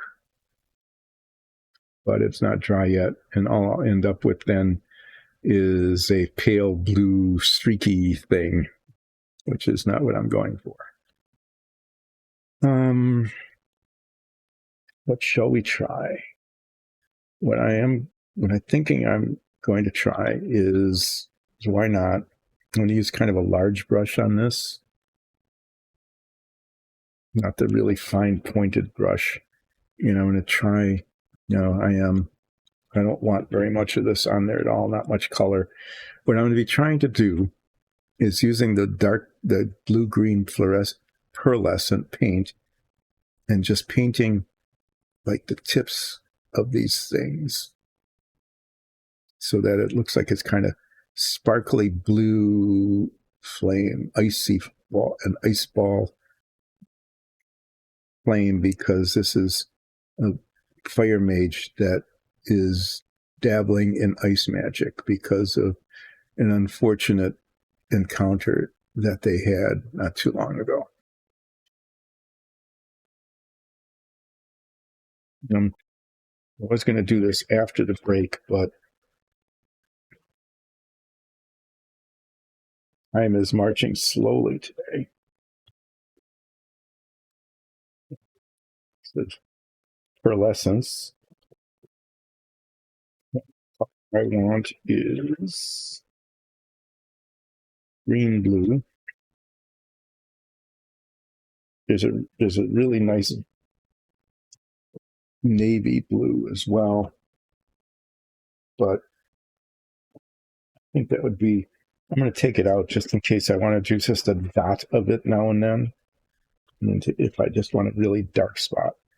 But for the most part, I'm going to use this one, which is close in color to the turquoise that I splattered all over the page here.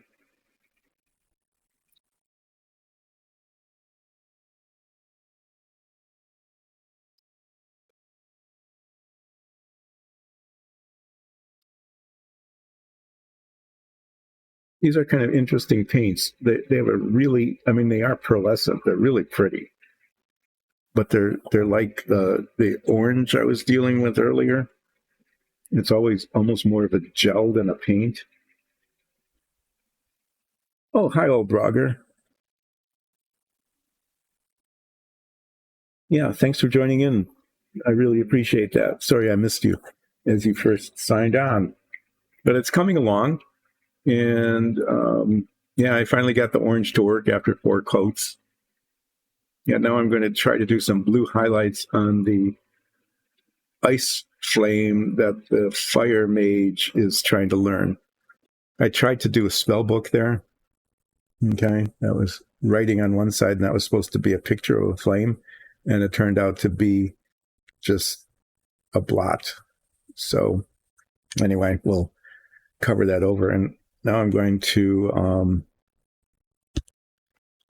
try to do this, which is a pearlescent paint that really works more as a glaze than a paint. And I'm going to try to do tiny little specks, highlight specks, speckles.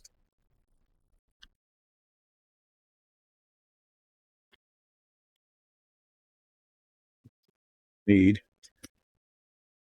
on this flame thing here. Try to catch like the points. This pearlescent blue.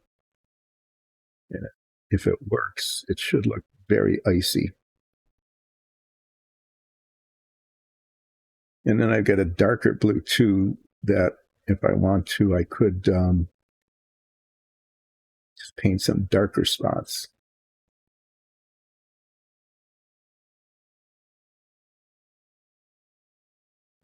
Get too much on this. I want you to be able to see the color, but I don't want it to just turn blue.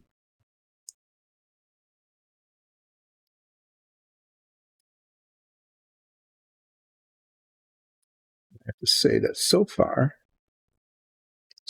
it looks I think pretty cool, as it should, because it's ice, right? It should look cool. It should look downright cold, man. Say that. You didn't hear anything like that.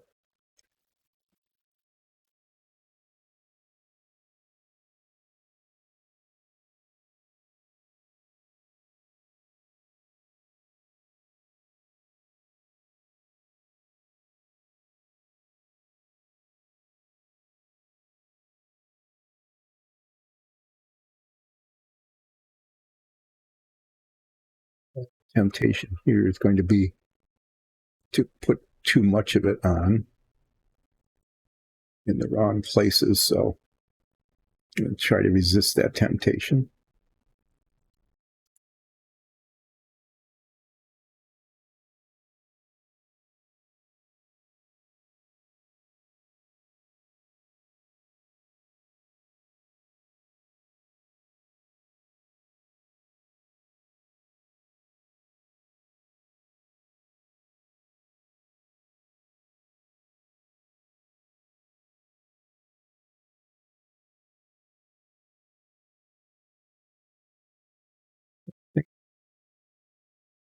This kind of, I think that kind of works.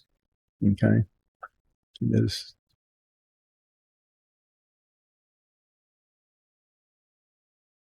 again, get blue spots, but not too many. I'd like to get a little bit in there.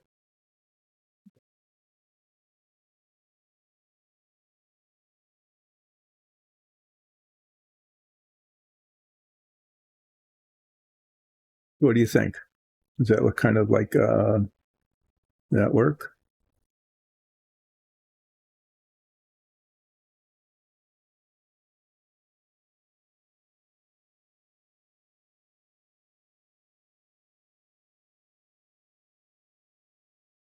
All that, given my skill level, as good as it's going to get.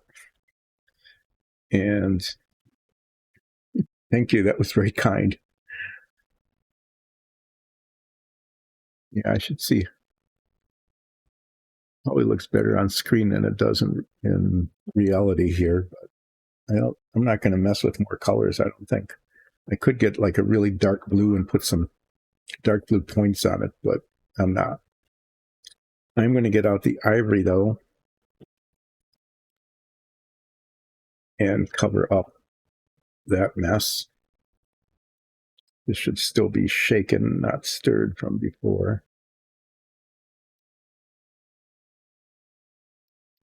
Make this failed effort go away.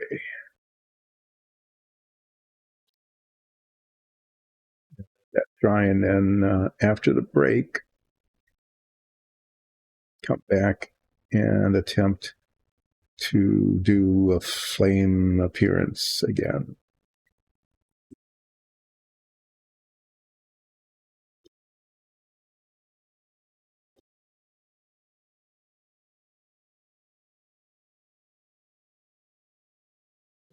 Got a blank page to work with.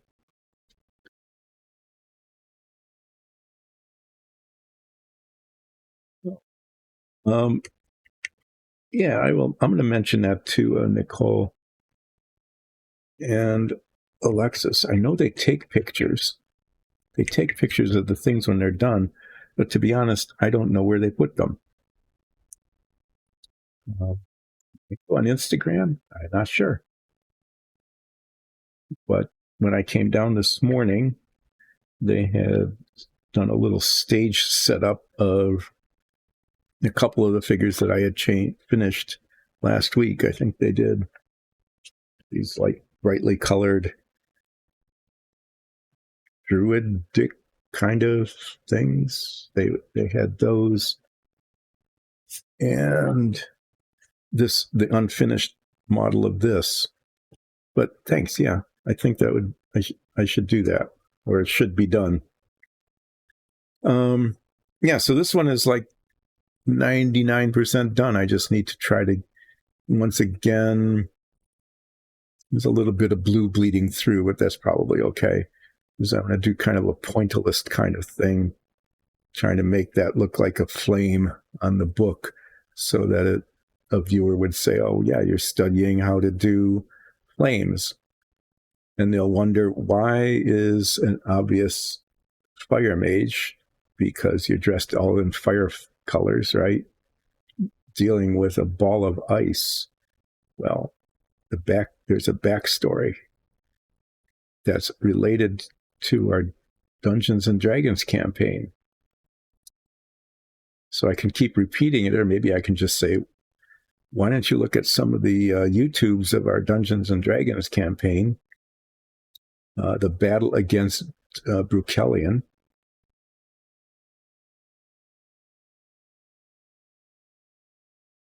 He looks so. Oh, yeah. A lot of people do that. Is they really wash them dark and everything. If you're doing an army of people who just came out of a mine, they were digging in the dirt or something. Yeah, they just come out looking all grungy, but I don't like that. I'm kind of like using the washes like on these guys. Okay, just using sometimes a wash that is really close in color. We use the umber wash on the leather because the combination of leather brown and the umber wash makes it look really leathery. And I have a green wash and a blue wash that I use on those base colors. Sometimes if there's a lot of like ripples, like on this cloak, and I want it to show that you wouldn't see if the color was just flat.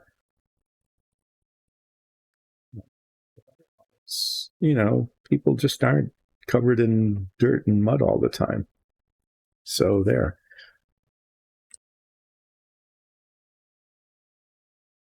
And what I'll be working on next, these are going to be a little bit challenging, is because again, it's going to be, and how do you keep the number of colors reasonable? Is these barbarian kind of looking folks who have crossbows and maces. And I haven't quite decided what color. Yeah, that was pretty amazing. This, well, we're just never going to match that. The rosin printer does its job, and then, or the PLA printer, and then I take forever. Yeah. Oops. This is the blade that fell off of one of these guys. Which one was it? This one. Yeah. This is my toothpick replacement sword blade. And it broke off. So I need to glue this back on. And I might try, I don't know. I used epoxy initially and it held pretty well, but then stopped holding. So I got some contact cement, and that might work. I wouldn't have to hold it quite so long if it's strong enough. So I need to do that. Maybe I'll do that a little bit later. Yeah, so I'm not sure what color palette. I really kind of liked how this leather and green turned out. But I don't want to just keep doing the same thing over and over again. But they definitely look like they would be shades of brown. That maybe the only highlights on these might be like the fletches on the arrows. Okay. Maybe they would decorate their crossbow a little bit with arrows. That's not safe. But what can you say? Just sort of like dark gray boots, leather and brown cloth. We have a lot of different brown colors. I think I could do that okay. Could do the gloves and the boots in like a dark gray, and then do the armor in kind of a lighter shades of brown with a brown wash on them. Again, not to make it look dirty, but to bring out some of the folds. Just simple, like silver buckles, straps. The straps and the belts could be a darker color. Try to keep it down to like 5 colors, except for the accent things like the pouches.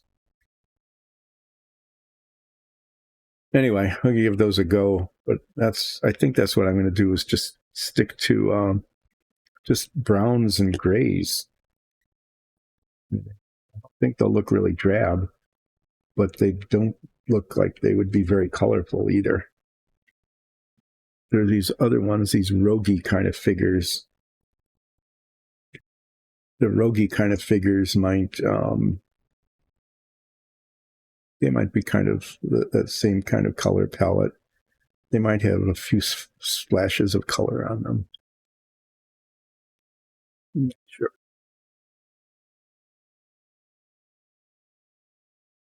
But I'll ask Nikki and Alexis maybe. So it's time.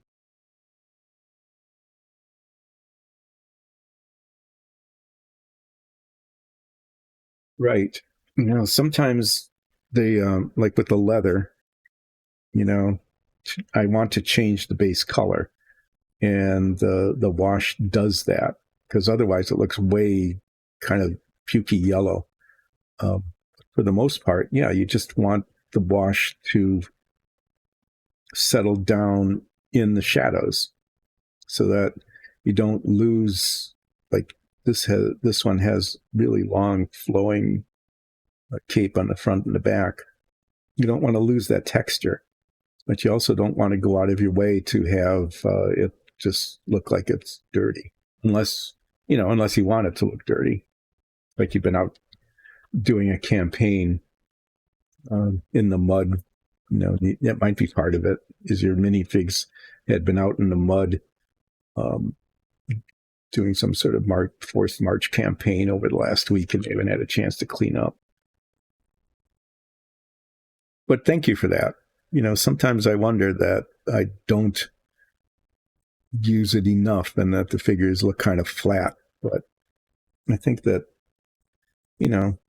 like there's a wash on this and you can hardly tell, right? But you can see that you can see the folds flowing in the cape. And I didn't wash the pink because the pink seemed to show the texture pretty well on its own. There is actually a little bit of wash on the cowl. And again, you really can't tell it's there. Other than that, you can see the crease in it. Anyway, it's just the style I use. I'm not going to wash this guy at all.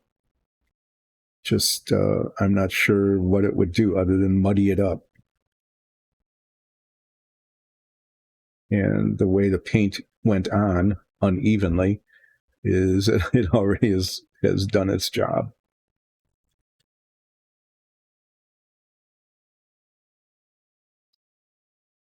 Oh, yeah. Maybe, okay, I'm just going to do this. What have I got to lose? Okay, there's still a little of this paint left, this pearlescent. And I'm going to try to make little paint dots, little flame dots on the book.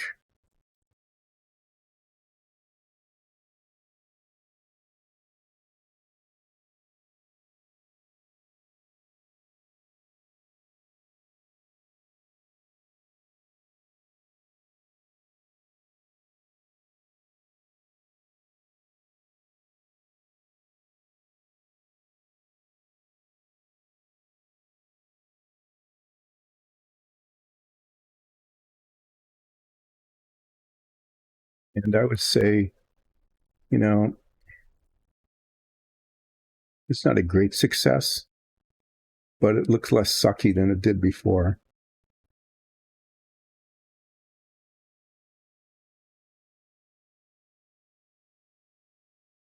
So I'm going to call that done. I'm going to put a dot here. It looks unbalanced. There. Okay. Fire Mage, learning how to throw ice balls. Thank you. Thanks for joining in again. And hope you have a great dinner. Maybe we'll see you Wednesday. I'm doing Submarine Wednesday, by the way. We'll see how that goes.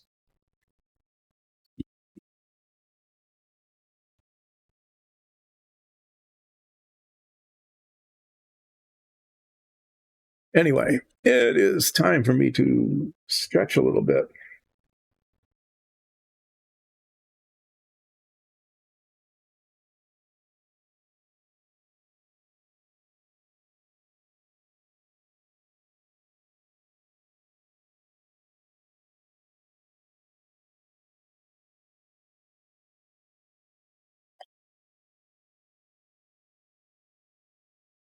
Get another flip? Sure, why not?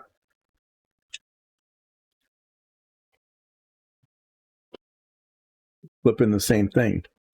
You flip this little free tube of contact cement that I'm going to try on the sword a little bit later. Yep, got to take a break. I will be back. Well, the break is starting late, so I'll start late. Sometime definitely before 12:45, maybe sooner than that. See you after the break. Thanks for joining.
Okay.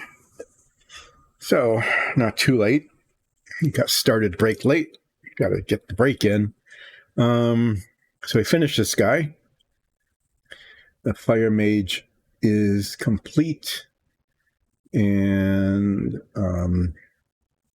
I will say it looks adequately good. So there. What I'll be doing next is working on these folks. They're going to be pretty much just browns and grays. Okay. Like I might do a dark gray for the gloves and the boots. They're wearing leather. The pants for sure, and the sleeves.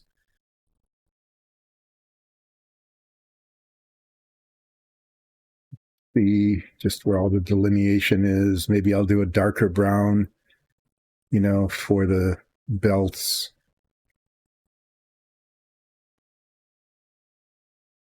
So I'm going to be using almost none of these colors that have piled up here in front of me, taking up so much space that, yeah.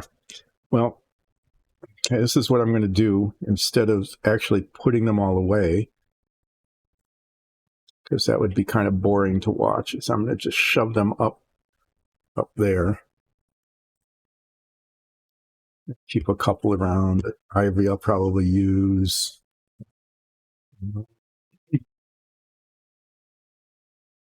Chainmail silver, wherever that went.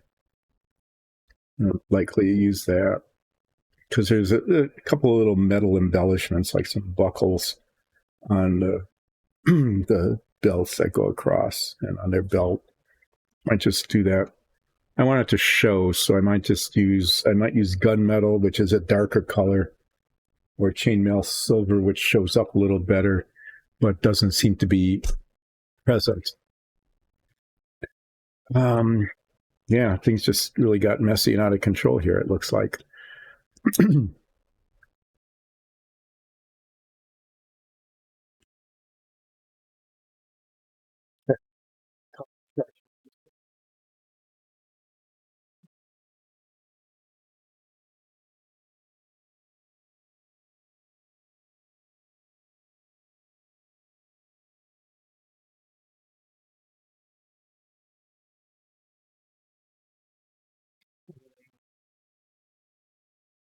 Yeah. Well, what we got going here? We've got buff. Probably use that. Going to use dark gray. Use light gray.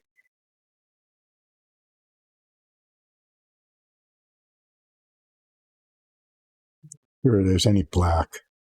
If I do that, I'll just get a blackout. Dark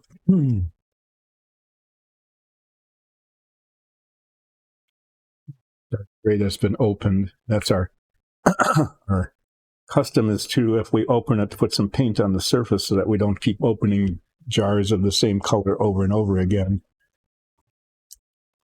I want flat earth. One of the browns that shows wash pretty nicely. Well, let's see. I need leather brown. I can't believe I actually put that away. Really?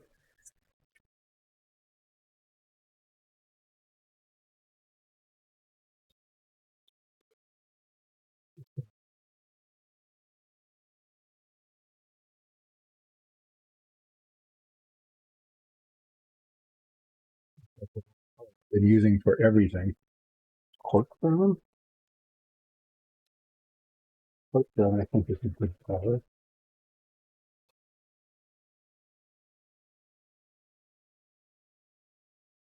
Yeah. Anyway, I'm getting a selection of browns and grays out here. But not red brown, because I use that for the base. That's why I want to use the really dark brown for the boots, so that they show up against the red brown color. Pull that out. Maybe not. I'm talking to myself as I'm doing this. I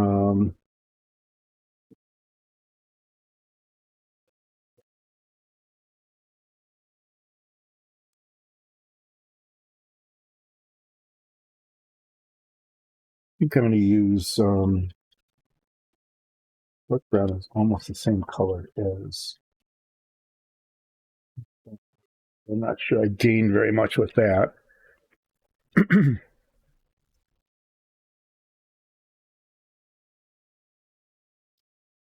going to try.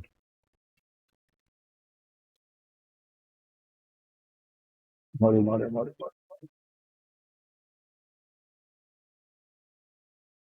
A couple of other colors I wanted to get. So if you excuse me, I'm going to try to pull those out here.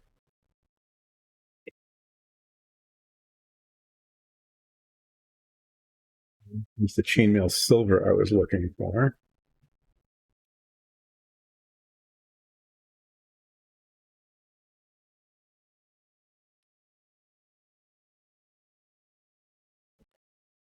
I don't know how that's going to look, but I'm going to give it a go. What I'm looking for.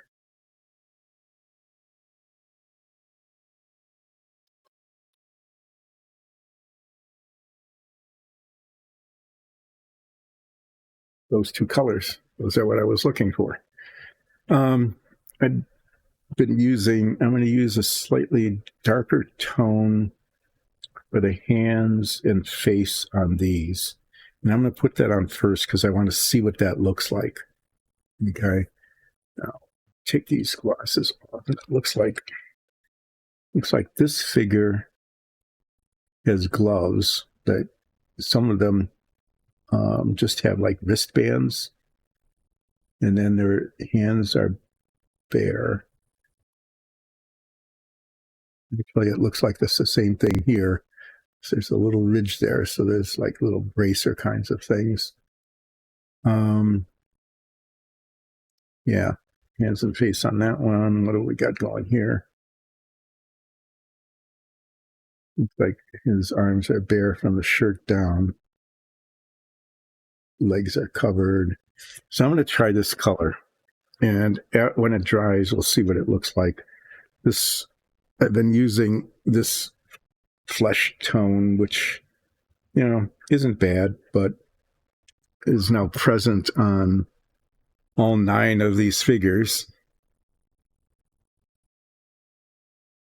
And I just want to try a different color just to see if it works out.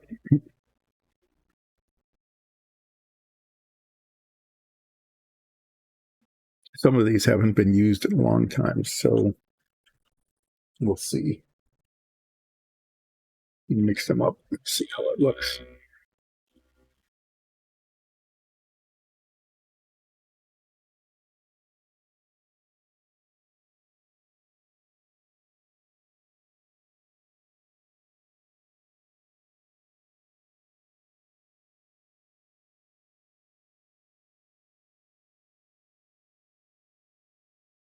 These figures will be a little challenging. There's just a lot of nooks and crannies and different pieces of their clothing hanging on here, there, and yon.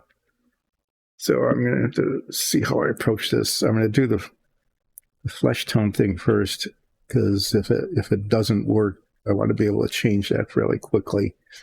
I'm going to do the boots and the belts in dark gray. Okay. And then the under leather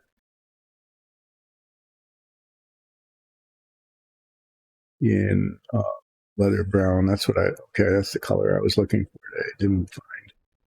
And then I'm going to do some highlights maybe in like flat earth and buff. So I could do like the quivers in flat earth.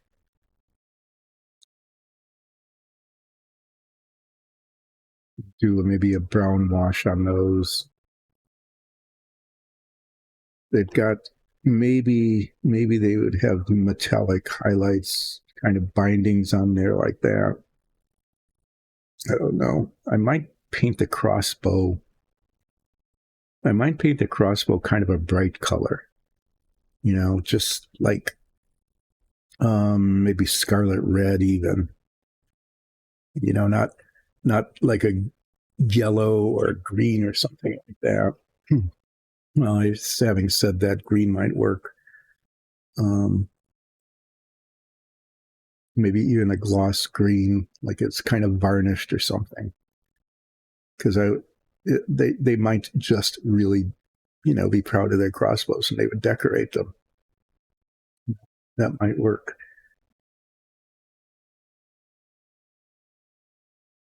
Anyway, we'll mix some paint up and start putting it on.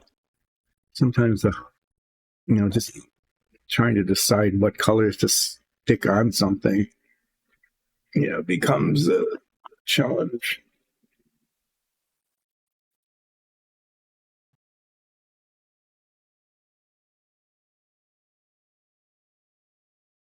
Then you end up with things like this, like the Warrior guys with the plate mail.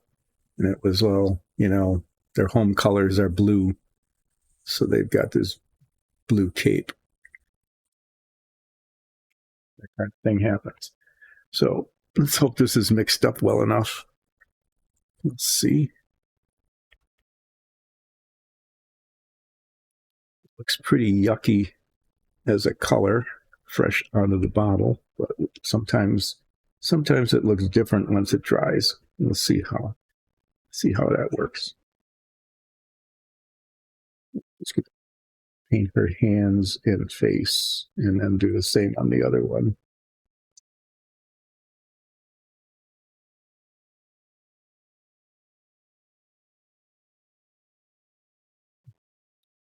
Like I said, I'm going to do the belts and the boots in a dark gray because we started it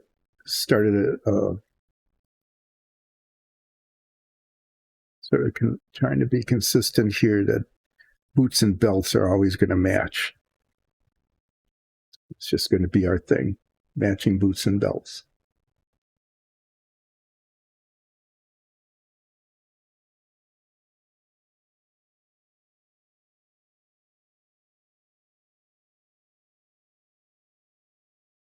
So I'm doing this is remind everybody that on Wednesday, the next stream after this stream, which I believe goes onto YouTube on Friday. So I'm not sure if you join the stream, it will be Wednesday. If you YouTube it, it will be released on Friday.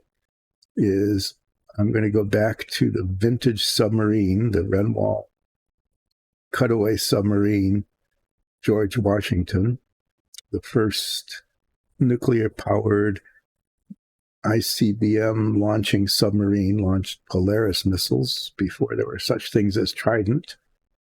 Single warhead missiles back in the good old days of nuclear weapons when there was only one warhead on each missile.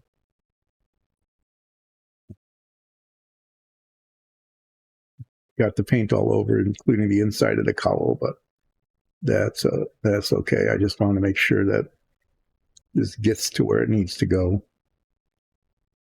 So yeah, I built one of those when I was young, when it first came out, shortly after it came out in the 60s. And it was kind of a cool thing. So I found some vintage kits.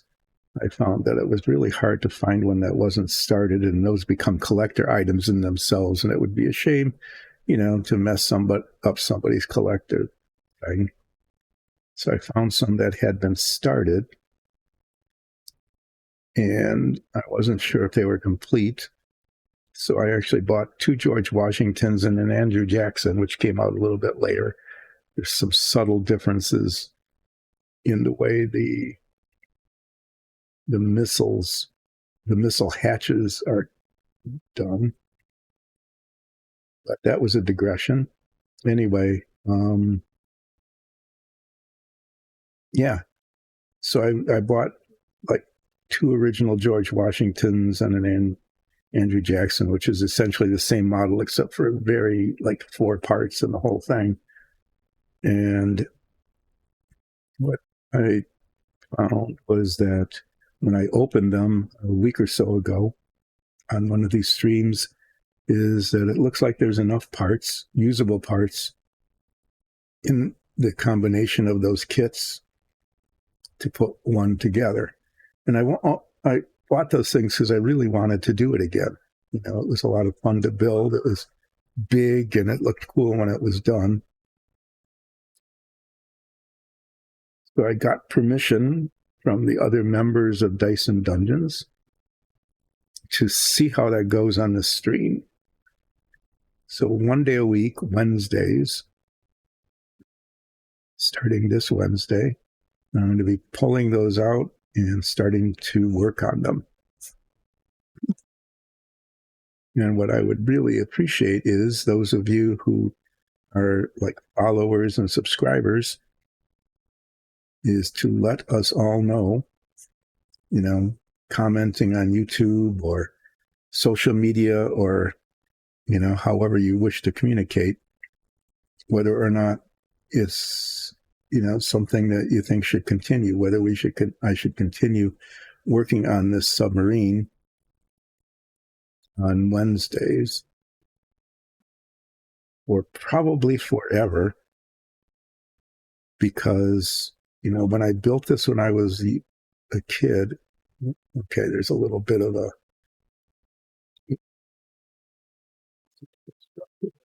I built this when I was young. I followed the painting instructions and it said, like, paint the bulkhead green or paint the control panel white or tan. And I did. And actually the people who started these models that I've got did as well. And in the process, just lost all of the detail. And there's a tremendous amount of detail on these models, like little dials and buttons and things on the control panels that just, you know, when you paint it green, good. Yeah, it was great. Trying to get that thing off, I managed to pop off the crossbow, so I need to glue that back on much sooner than later. And I see enough. Well, let me just finish painting the face, and then we're going to do some emergency repair. Anyway, yes, there's just this amazing amount of detail. You know, the hull itself that just is the base for all of the detail of the model, the thing onto which everything else is glued, has little ladders and pipes and dials and things that just get lost if you just paint it monochrome. So having discovered that when I reopened it, I didn't remember there being that much detail. Okay, because, you know, just paint it white or green or whatever. I'm going to attempt to capture that detail in what I do. Anyway, yes, I'm going to start that on Wednesday. And if those of you who are following this and relaxing painting with Dyson Dungeons could let us all know one way or another whether that's something that you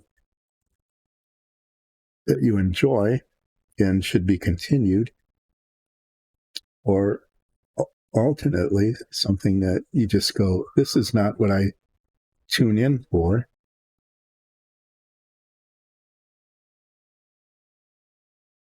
We'll either continue or not. If you like it, then I'll keep working on it until it's done. That will fill Wednesdays for a very long time. And if you don't, then I will stop and go back to doing minifigs because there's plenty of them. 3 days a week instead of 2. Anyway, that's the plan, is to pick up on that submarine on Wednesday. I've got a fair amount of prep work to do before I can do that on Wednesday. One prep work is putting all those away, because that piled up. But what I can say at this point, with a fair amount of certainty,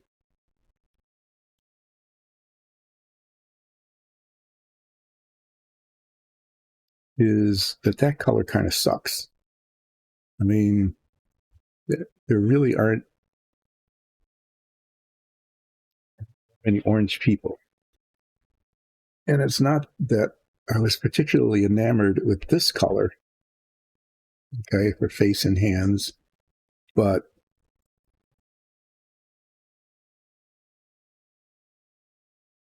I don't know. I'm not sure what I'm supposed to make of that.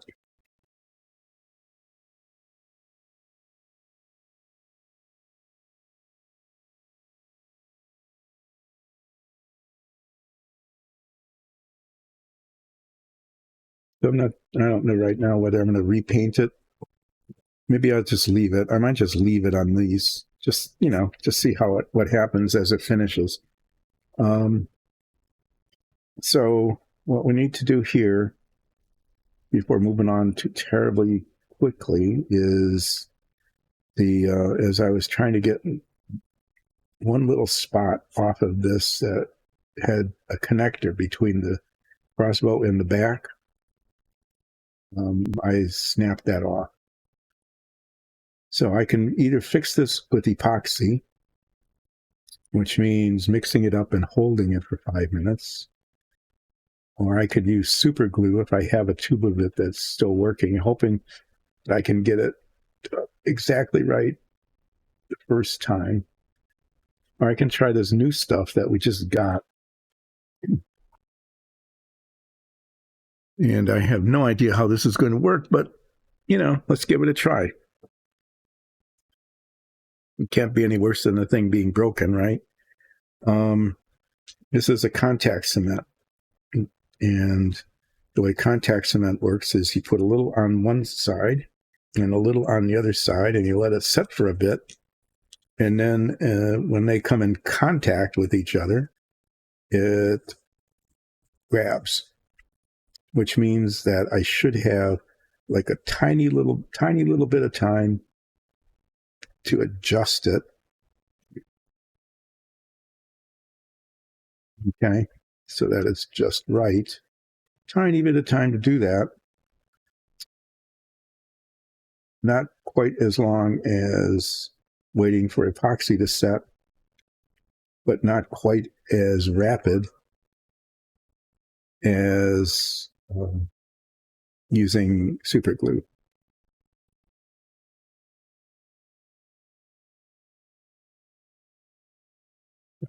Thing here. The clearances here are really tight, but I think, at least for a model of this nature, it should be okay. So there's this little tube of it.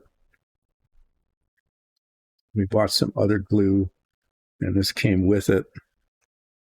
We haven't used it yet. I'm not quite sure what color of it I need to open the top. So I need to find a pin or a paper clip, and I will be right back.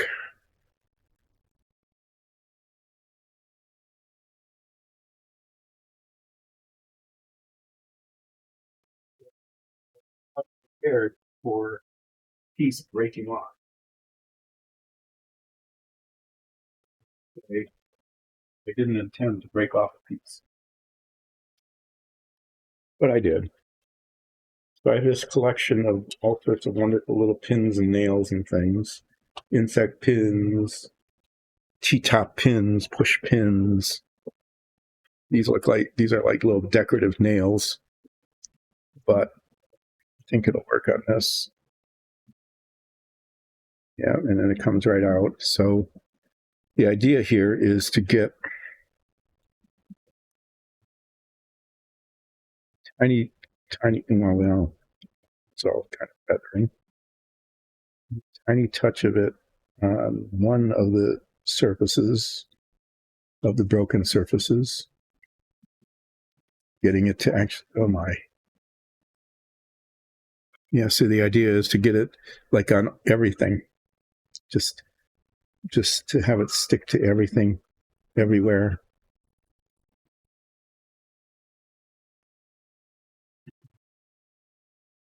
And then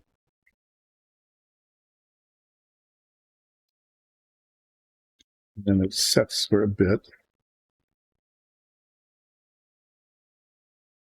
So the instructions for this are printed on here, not only in tiny print, but fuzzy.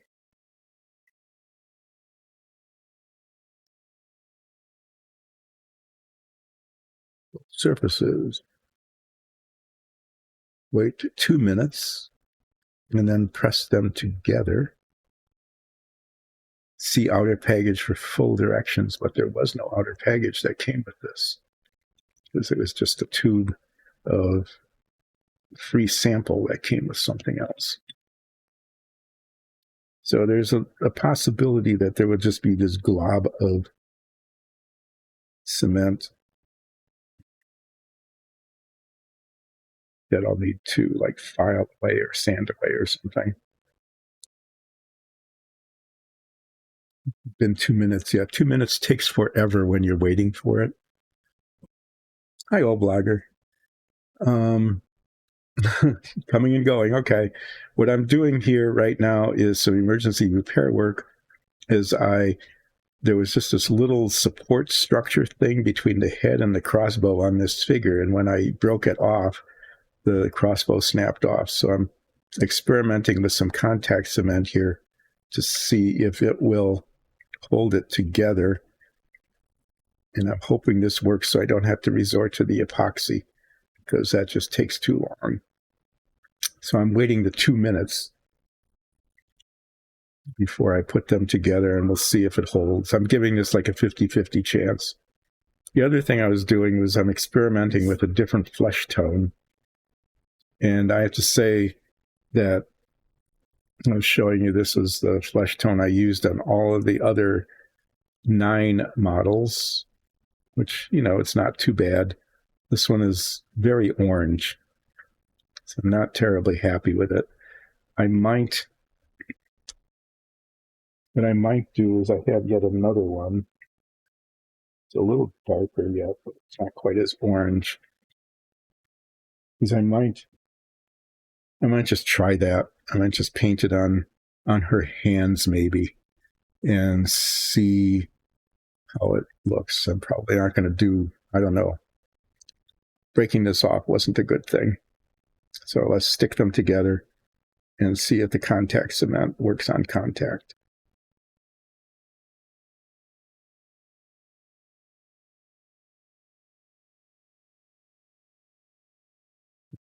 Sticking, that's a good thing. So I don't have to hold it forever. It doesn't say how long it has to set before it is solid. I'm just looking around just to see how bad the fit is. It's not great, but it's not terrible. I guess, you know, you're going to be able to see that there's kind of a fracture on here, but when you look at it on stream from a distance, probably won't notice it that much. Well, given that, and since I've got it out, I've got this guy.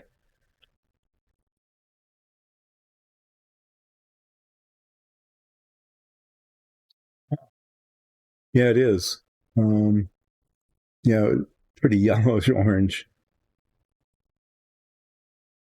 I've played with CA glue, and I have to say that my hand coordination isn't up to the task with that.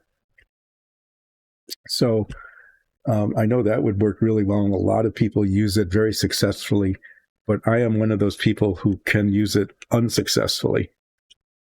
So sometimes I just have to adapt what's left of my skills to the materials that I can use. It's, I guess, a polite way of saying I just can't pull it off. But yeah, with the rosin printer, you're right. I mean, that repair could have been done that way, and it would have held really well. It seems to be working. This, though, this was the blade just never printed correctly, and so I made one out of a toothpick. That's the replacement sword, and so I can't use the rosin trick on that. But the contact cement seemed to work, so I'm going to use the same thing here since I've got it out and it worked. And I don't have to try to remember to do this later. This is okay stuff, but it was obviously designed for surfaces somewhat larger than a pinpoint.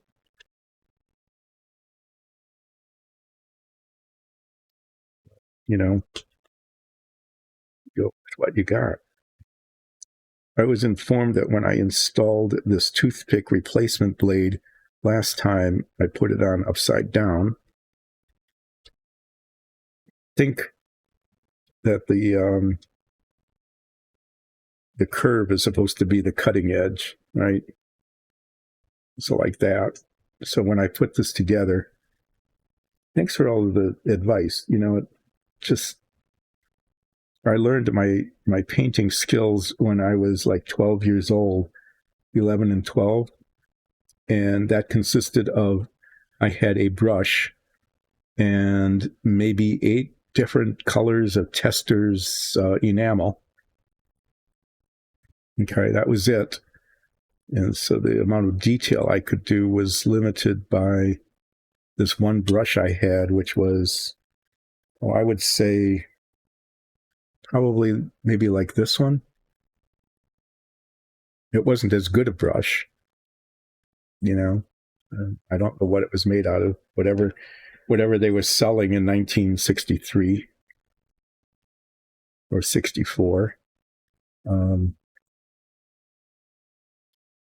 But that was that. And then the Tester's enamels were the only paints I knew about. Okay, they might have been others at the hobby shops, but that seems to be what everybody was using. And so there was that. And it was difficult to even get flat colors. They were almost all glossy. So there was a lot of limitation in what I was able to do. And that was it. I didn't know anything about washes or contrast paints. There were no such things as contrast paints, of course. Didn't know anything about washes or detailing or anything. It was, for the most part, I didn't even paint the models. We all just got these plastic airplane models, and they were already silver, and painting just made them messy. Okay, well, it's stuck. It's not quite aligned, but it's close. It's not falling off yet. So I'm going to call that a success, and we'll put that aside. So this contact cement, an unsolicited freebie might be an okay thing to have around. Okay. I'm not going to mess with the figure with the crossbow that broke yet. What I am going to do is stir up this other color and paint her hands, I think, and see if it looks any better.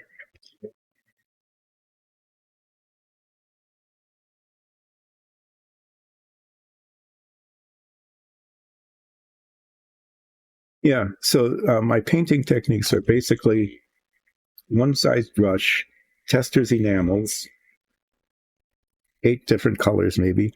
I got really good at mixing colors, though. Just say that.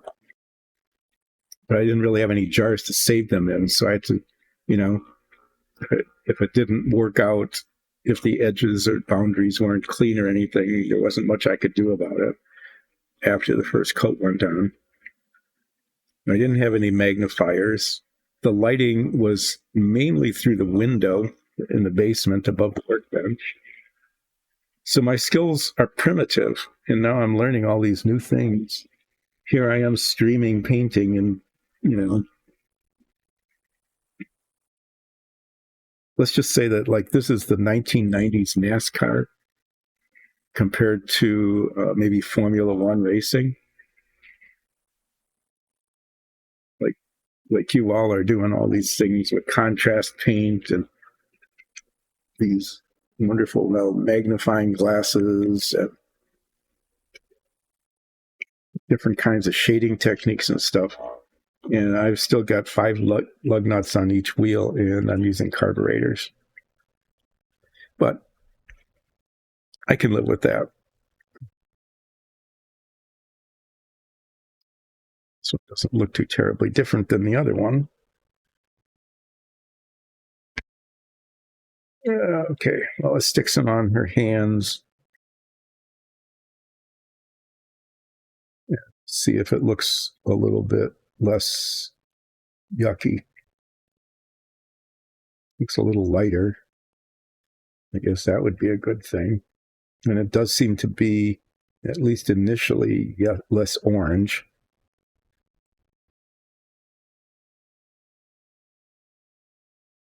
One of our other viewers, Denmark, recommended Army Painter Flesh Tones. I looked those up. That is way more sophisticated than I expected. There's like 6 different base tones and some thinners that come with the kit, mixing bottles,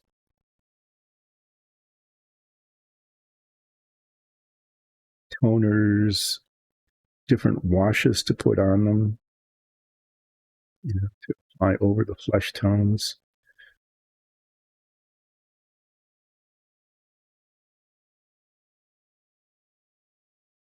So here on Relaxing Painting with Dyson Dungeons, what you are getting is primitive painting. Primitive painting, not trying to show or tell anybody how to do things, because most of the people who are watching this know way better how to paint and get better results. But I am getting minifigs done for our stream, and I get to talk about what it was like in my day. Yeah, day we had 9 planets. Okay, this color is better. I mean, it's definitely, I can't say it's great, but it's definitely better. So I'm going to just repaint this figure's face. It doesn't get on too thick. I don't want to lose the detail of the face. Yeah, so you're getting the 1990s, early 2000s, maybe all the way up to 2010 NASCAR version of racing compared to Formula One. Because if you watch the streams that are done by people who really are good at this kind of thing, you're getting that. With me, you're getting carburetors and 5 lug nuts on wheels. I think they moved to unleaded gasoline. I think there was that kind of change. So yeah, this color is still not great, but it's definitely better than the very orangey color that was on here originally. So I'm going to repaint these.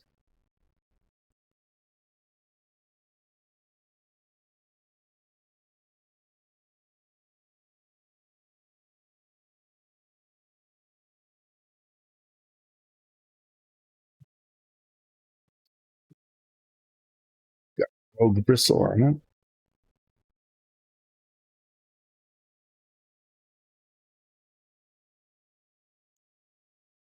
suppose it's kind of fitting, given my background and experience, that you'd be seeing the equivalent of 1964 painting. Imagine that I am in like 7th grade, and I decided that, oh, you can paint these models, really? Because what I'd been doing was just building airplanes, basically, and they were already silver. So you just glued them together. That's how we did it. We glued them together and put the decals on, and they were done. Could do that in like 2 days, because you had to let some parts, the cement, set before you could do other parts. So sometimes took 2 days as opposed to just like one sit down session. And I said, oh, really? I can paint these models? I think I started with like a model car or something. It was a GTO,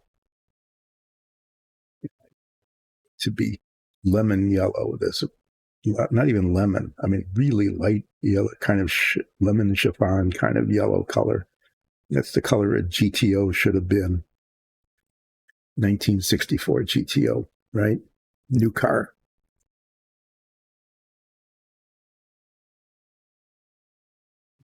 Got some paint, yellow paint. And, there were no such things as airbrushes. I suppose I could have gotten a spray can. I think they had those back then. I don't remember ever using one. Well, that's not true. Later on, I did one. I did an F-16 fighter, and it was set up as a training aircraft. So it had orange on its tail and wings. And I think that was the only time I used spray paint.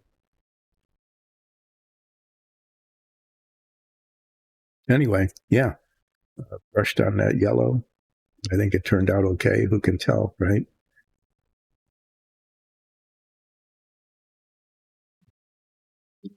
Otherwise.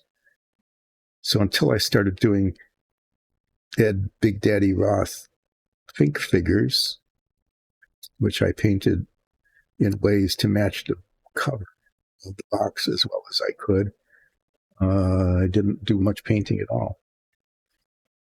And I thought I did a really good job painting those, but apparently not, because when I did one on the stream here a couple of weeks ago, I discovered that they were a lot more, there was just a lot more painting detail than I remember when I was young. Anyway, what you're seeing here is a recreation of 1963 through 1965, pretty much. And except with better brushes and better paint and a lot more colors, way more colors than I ever imagined could exist back when I was doing this. Okay, well, let's just say that this flesh tone is not great, but it's less awful than the other one. What I'm going to do now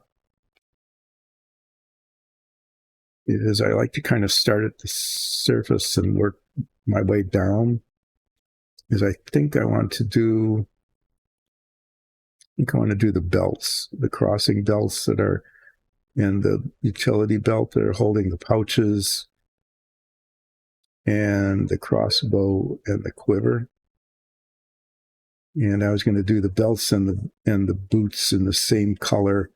In this case, it's going to be a dark gray color, because this whole thing is going to be done in like shades of gray and brown.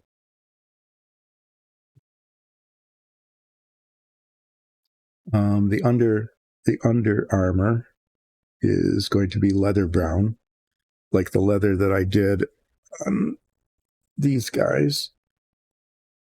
Okay, and that's leather brown with an umber wash.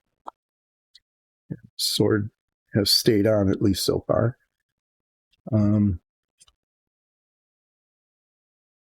And then the over part, I think I'm going to paint in maybe flat earth. Flat earth is, I don't want to, I'm not sure about buff. Buff might be too light.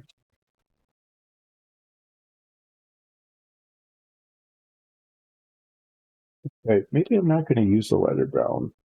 Okay. I think what I'm going to do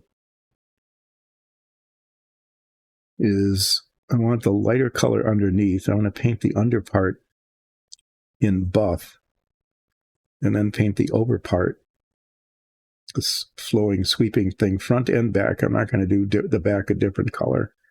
I'm going to do that in flat earth. And then I'm going to use a wash on that to just lightly, not to make it look real dirty, but to just bring out some of the colors. And in terms of the grays, the boots and the belts, I'm going to do gray just so they kind of stand out. I'm going to paint the crossbow a bright color, maybe a dark red, maybe a dark green. I'm actually leaning toward red a little bit, just so it doesn't look like it's just purely rangery. And then I'm not sure what color I want to paint this. I might do this in a lighter gray, to kind of match the belt that are on there. And then there's always these pouches and horns and things, and those are a challenge to come up with the right colors. So I don't want to do too many colors on this. So I'm going to do dark gray on the belts and the boots. I'm going to do buff on the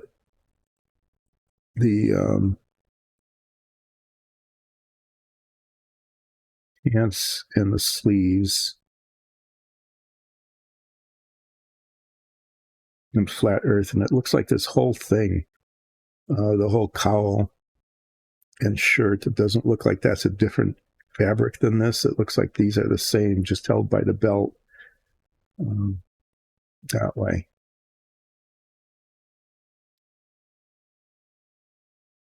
But yeah, I'm going to avoid using too many colors.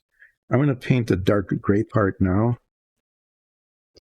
And on this guy, kind of the equivalent is that like the shoulders and these little bits of pants that show here down to the tops of the boots. The boots don't go up very, no.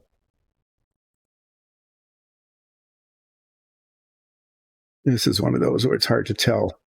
It looks like the boots come up here on this one pretty clearly. And that's the kind of fold over piratey kind of boot.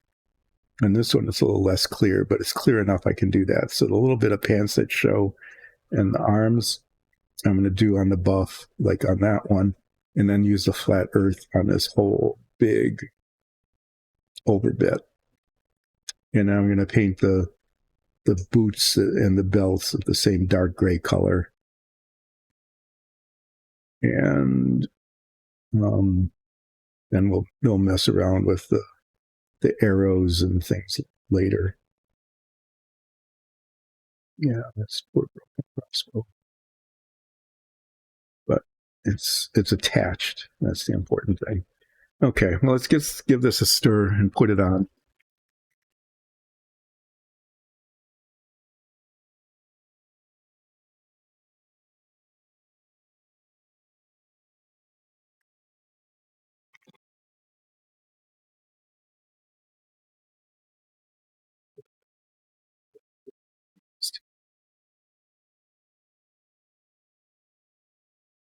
So his hair shows.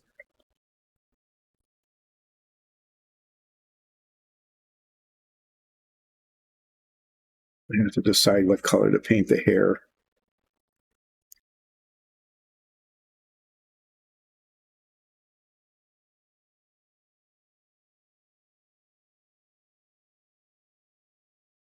Okay. I always find that just deciding what colors is a thing that slows this down more than anything.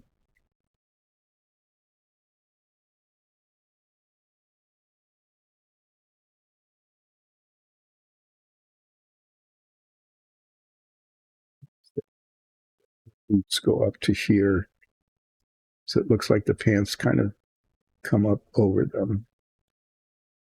You know, the darker colors like this work okay, I think, because they ground the model, just lay it down a little bit.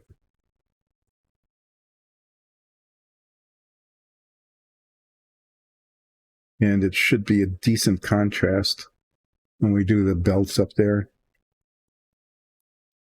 A decent contrast to the brown underneath.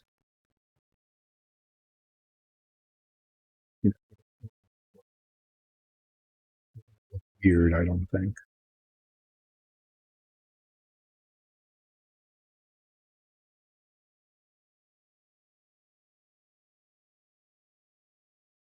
And as usual, if it's just paint, so unless it's like gummed up really badly,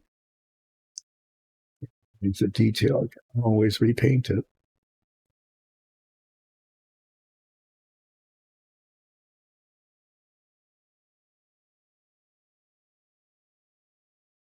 You can use a larger brush at this point.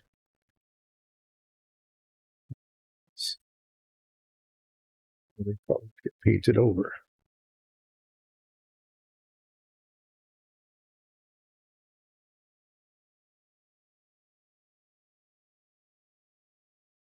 But yeah, it's a bad idea on there.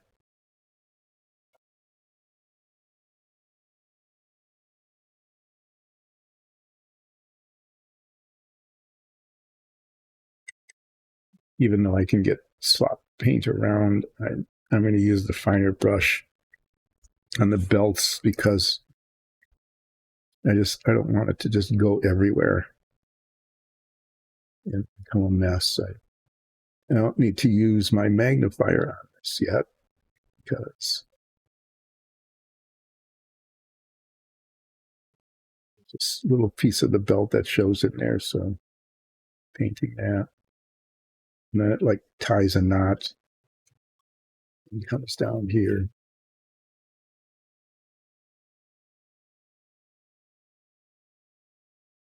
So I want to make sure that because I'm going to be painting up to it, but not over it. I'm actually painting over the edge. That's my sloppy 1964 technique to make sure that there's color there, regardless of where the edge actually ends up. And there's like a buckle here that will be painted some metallic color, either maybe a brighter silver, maybe gunmetal.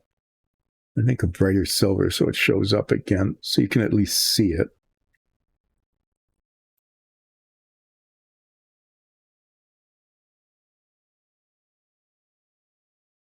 Painting over the edge and down onto the surface underneath. Is this belt showing the back? Yeah, I'll worry about that when I get to the back.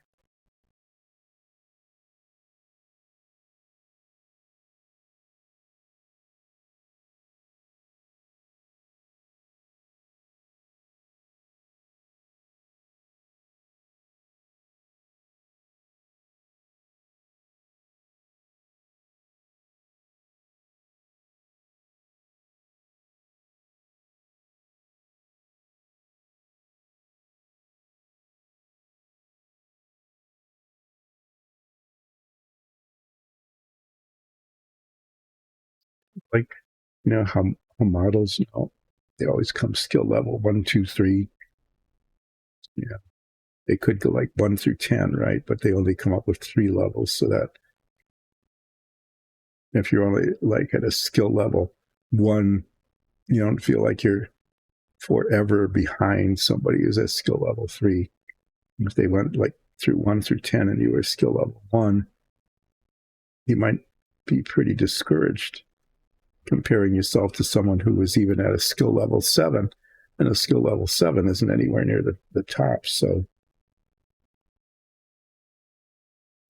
the absence of fine gradation is kind of a blessing for folks like me, because I can be at a skill level 2, and that's not bad.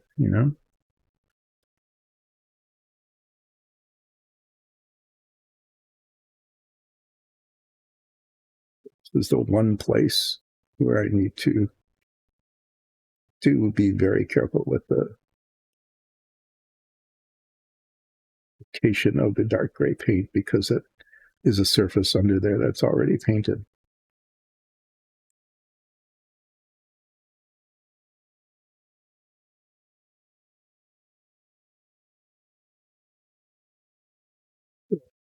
The dark gray is a nice color, I think, although it's not brown. Okay, so it's not the same as the brown tones that the rest of it will be. I don't think it will like jump out as being inappropriate. I think it will be okay because you'll be able to see it.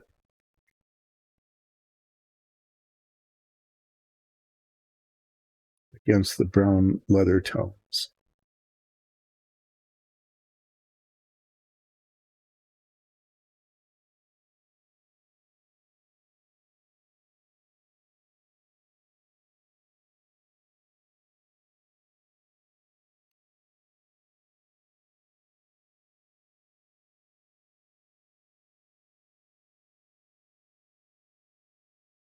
It's interesting that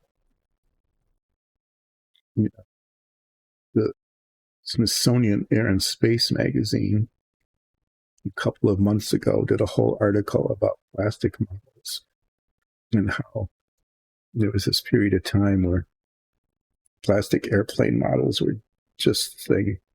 Well, and before that, balsa. But the what happened was that the balsa wood models, which date back forever to the age of flight, practically required skills that most people just didn't have, because they weren't really models in the sense that we think of them now. What they were chunks of balsa wood and pictures. The instructions saying, take this chunk of balsa wood and make it look like this. You needed files and rasps and sandpaper and skills and the ability to visualize things and make them happen the way you visualize them. That a lot of that were, it was just way more than especially kids had in terms of skills. But then the plastic models came out, and everything was already molded and in more or less detail depending on the manufacturer.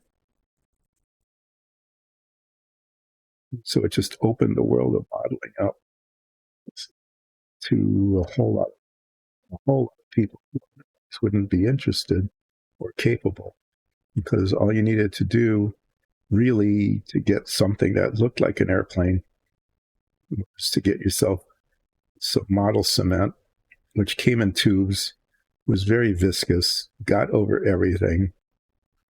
Use sparingly. Okay. Use sparingly was a ubiquitous instruction at the time, which meant when you squeezed it out and you got this blob of jello-like material, you were supposed to somehow use just like a pinpoint or something to pick it up and get it into the model so it didn't mar the surface, because the model cement melts the cement, it dissolves it, and it doesn't glue things together, it welds them together in a sense. Anyway, yeah, use sparingly. But anyway, it was good enough for us when we were like 8 years old or 10 to be able to build these models, airplanes that we loved. So the Smithsonian did a whole article about it. They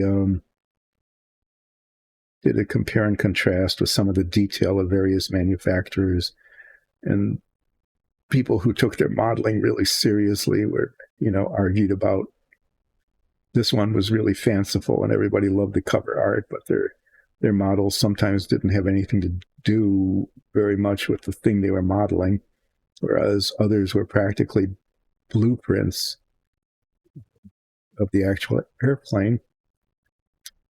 Um, the kind of thing I did.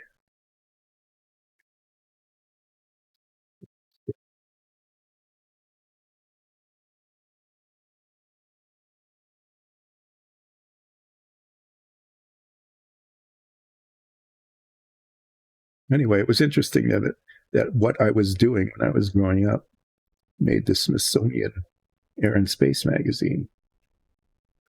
Of course, they were doing it as this historical thing, like, oh, we hunted around, we could find some people who actually still are alive who did this kind of stuff. That wasn't the most encouraging. Yeah, I remember, some of the models that I did. One of them,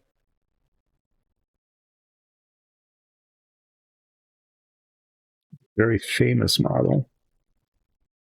I think originally it was done by Monogram. It was the Visible P-51. It wasn't done by Renwall. Renwall is the one that did a lot of those visible things: Visible Man, Visible Woman, Visible V8, Visible this, a lot of clear plastic. This was Monogram, I'm not sure. It was a P-51. It was pretty big scale. It was like 1/32, I think. Pretty sure that it was, because it's bigger than 1/48. It showed some of the internal structure. It wasn't highly detailed, but it showed things like the guns and the fuel tank and the radio and the seats and things molded in red, green, and gray, silverish gray. You didn't want to paint this thing because the colors of the model themselves were part of the feature of the model. Anyway, I had one of those. I built one, and it had a retractable landing gear. There was a little motor, 2 little motors inside this thing, and a whole lot of clear plastic pieces that connected them. Landing gear went down and up. It had some bombs with little levers on the stand that released the bombs. And there was another motor in the front that spun the propeller. That one always worked because all it was a shaft that connected to the back of the propeller. The other stuff was really fiddly. The bomb release mechanism was hard to adjust. And the retractable landing gear was really a chore to get to work. Anyway, yeah, I love that model. And so actually they reproduced that model, I think in the maybe late 90s. They got a reproduction and built it, and everything worked. Still here, and I think things still might work. So why am I talking about this? Because my past was featured in the Air and Space magazine. Yep. Here I am demonstrating the same level of skills that I would have had when I was in 7th or 8th grade if I had had the right brushes and the right paint. 2 things about that story. One is that I could have done a lot better if I had the right brushes and the right paints. And the other is that that's the limitation of my skill level, is the skill level I would have had when I was in 7th or 8th grade. But it's relaxing. I hope you're enjoying a trip of nostalgia about airplane models in 1964. Which brings us back to the submarine, although that isn't an airplane, because it goes underwater, and an airplane definitely would not do that. Not successfully, anyway.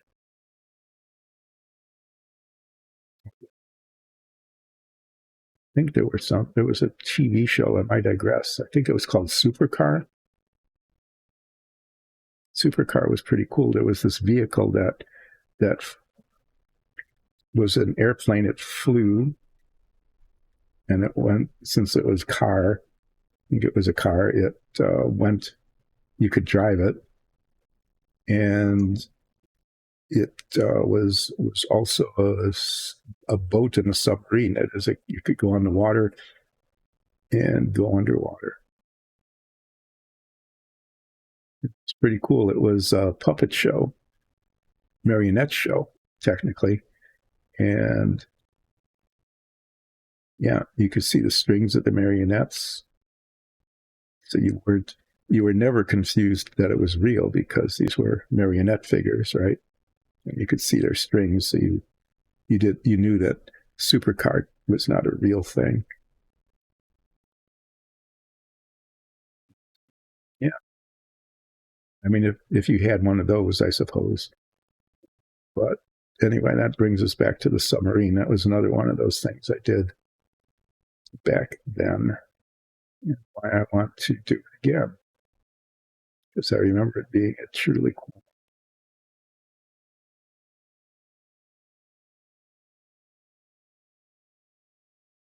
So I'm going to start that on Wednesday. What I'll be doing on Wednesday is beginning the process of reclaiming parts, because these models had been started. All of the parts are off of the trees or the sprues, whichever you want to call them. And they were scattered around the bottom of the box, and I gathered them up, as many as I found. And we'll be going through those and attempting to find, between the two model kits that are original George Washingtons, enough parts that can be reclaimed. And I say reclaimed because some have already been painted and some had already been glued, to do the forward torpedo room and the conning tower, which are the two first sections according to the instructions that are to be done, to be built. So we'll be doing that on Wednesday, is sorting through the parts, finding enough to construct those two sections, and then especially the torpedoes.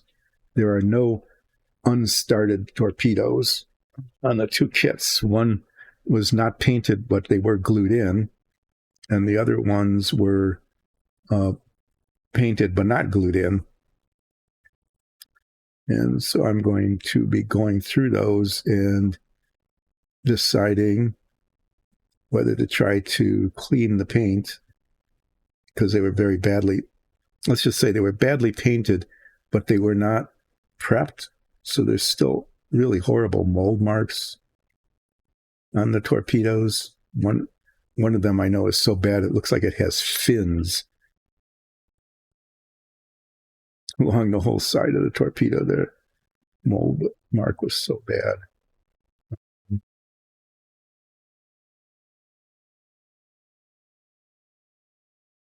Anyway, I'll be finding all the pieces, and then once I get enough pieces to be able to work on the model, I will start cleaning up the pieces.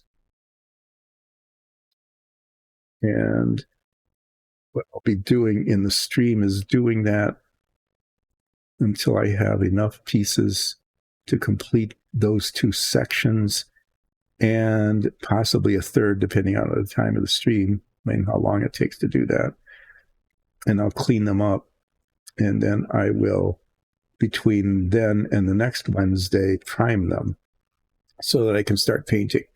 And there's a lot of painting to be done on those, because especially the bulkheads have a tremendous amount of detail on them that would be lost if you simply follow the painting directions, which are green. There's lots of interpretations of green, as we can just see in my green color collection here, which is not exhaustive. I think we've got about 6 different colors of green.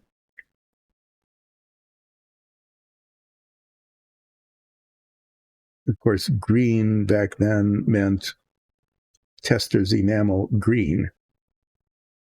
I don't even remember if there was like a dark green and a light green. I'm sure there was, but I had an extremely limited budget. And so, I mean, green was green. If it said green on the bottle, that was what green was. And we'll see that one of the models, the one that where the painting got started, you'll get to see that green in real life, because I am 100% sure that the green that's on that bulkhead is vintage Tester's enamel green.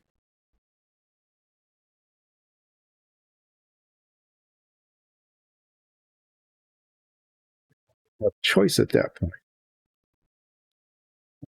of 3 options. I'll describe them now, and then I'll repeat them Wednesday when I actually have to choose. Is I can attempt to sand off enough of the Tester's green enamel so it's a smooth surface again. Let's just say that the brush marks show. Okay, the brush marks show pretty badly. I can attempt to sand it down well enough so that I can prime it and paint it and pick out the detail and have the surface of the bulkhead, the flat surfaces, actually look flat. Okay, I can do that. Or I can attempt to disassemble the one that was glued. And I'm saying glued because I don't think they use model cement. It doesn't seem to hold that way. I can attempt to disassemble that and use the one that wasn't painted. Or the third option is I could dive into the box of the no, I can't.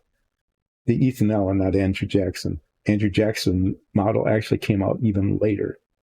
The Ethan Allen, but that probably won't work because that, I believe, was painted just as badly, if not worse.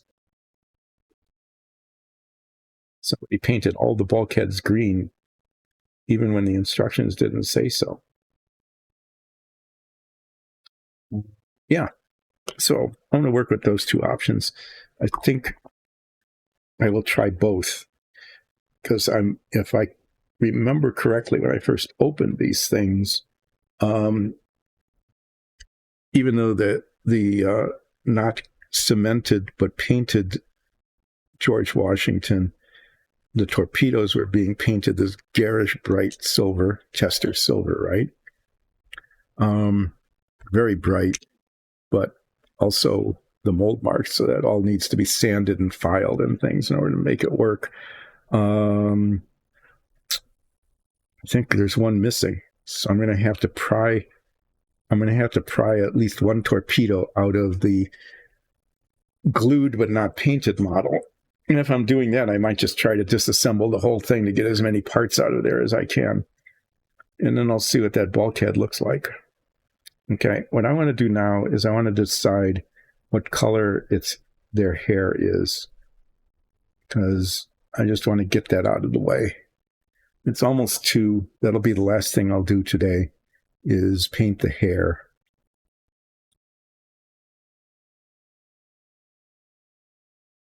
It's the bitty brush, and I'm going to use my new super magnifying glasses. In case you missed it, this is a gift that I got because I was complaining about being able to see. This is called a lighted head magnifier.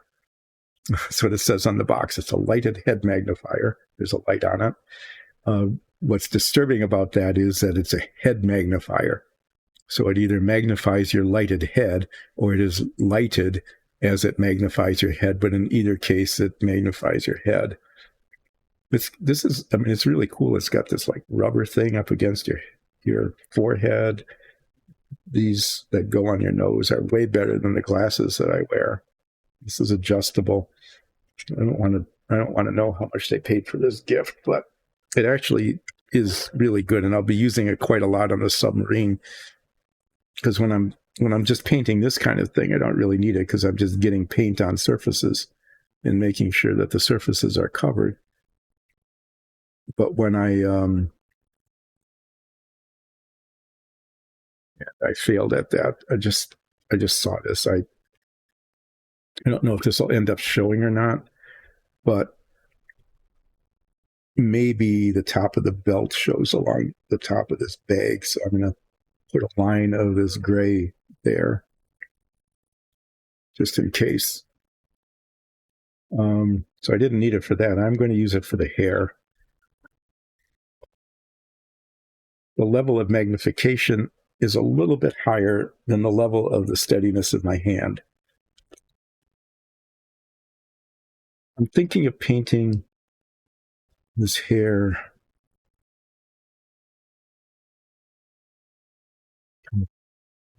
grayish, whitish.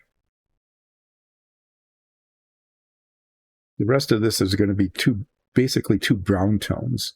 A lighter brown tone underneath, doesn't show much on this, and a slightly darker one on the big tunic.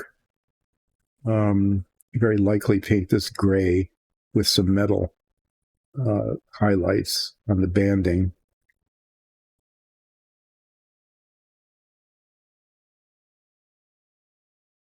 I could just use the dark brown on the hair. It's like this flat brown. I'm not using this anywhere else. I'm using these two colors later.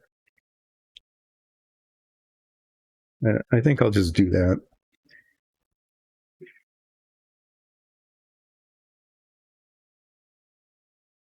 And then that'll be it for today. We'll be doing the hair painting. And Wednesday, I'll be doing submarine reclamation. And we'll just see how that goes and how people like it or don't like it. And then Friday, I will be back painting these two characters.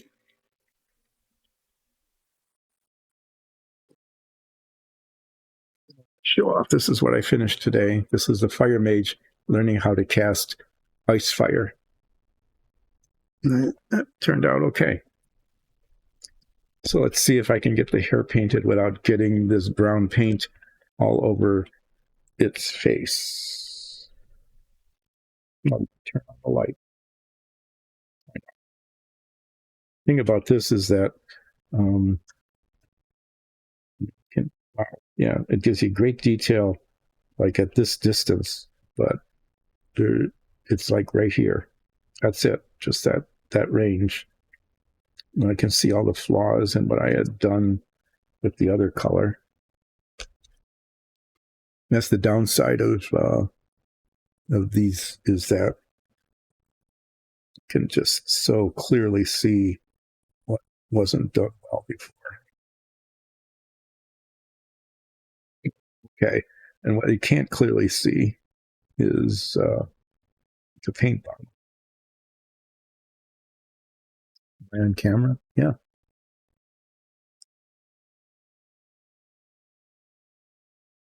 Let's save this.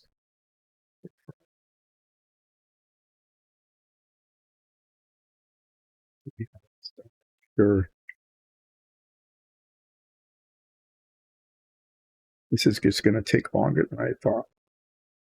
So I'm going to apologize and say I am not going to be painting his hair. To be starting to paint his hair, and then I'm going to stop because this is just going slowly enough as I'm attempting to get the detail down, trying to figure out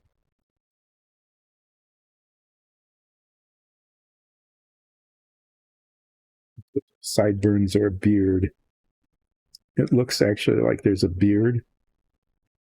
Yeah, this could take the better part of forever to finish. And I've only got a few minutes left today. So I'm going to put a blot of paint on the top of its head, turn off my head magnifiers, clean this brush, and say, oops, that's got to wait. Because I couldn't see it until I put the magnifiers on, but there's actually a beard. So it's not just getting the paint like around the ear, which is hard enough, but painting it down the side and around the bottom. Doesn't look like there's a mustache, but there's definitely a beard built into this model.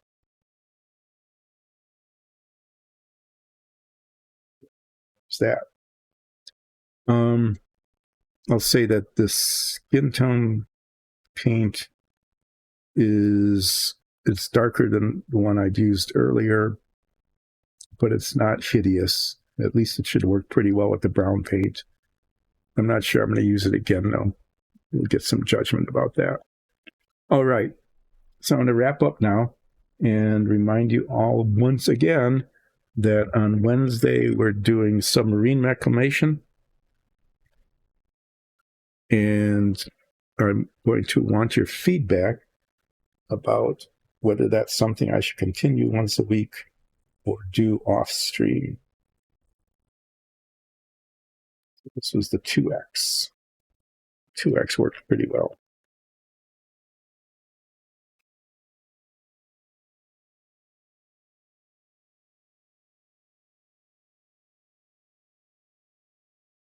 Yep, half X instruments all the way up to 3. I'm not sure I would go much more beyond 2. I might try the 1.5 one when I come back to this. Okay, so relaxing painting with Dice and Dungeons. Thanks you for joining in, either during the live stream or on YouTube. Please feel free to become a subscriber. That would be most appreciated. If you'd like to, we'd love it if you would go to patreon.com/diceanddungeons and become a supporter of our efforts for not just the streaming, but also the production of Dungeon Tiles and the Dungeons and Dragons show that we put on Sundays. I will be back on Wednesday doing something completely different. Well, not completely. I mean, it will still be models, but I probably won't be doing any painting. If I do, it'll be pretty minimal, like torpedoes. As I reclaim a submarine. And then Friday, I'll definitely be back working on these figures, starting with its hair, their hair. That will be interesting. I'm going to, well, I'm thinking of it. I'm going to be putting a little bit of thinner in this paint right now because it was adhering, it was climbing to the base of the brush rather than just its tip. I think if it's thinned just a little bit, flow a little better, and that's going to be important as I attempt to do his beard.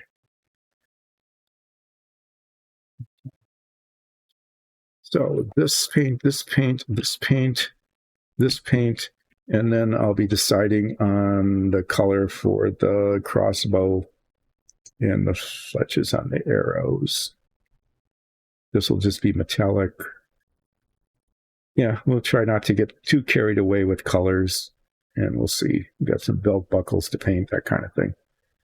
Lots of little details. Thanks again.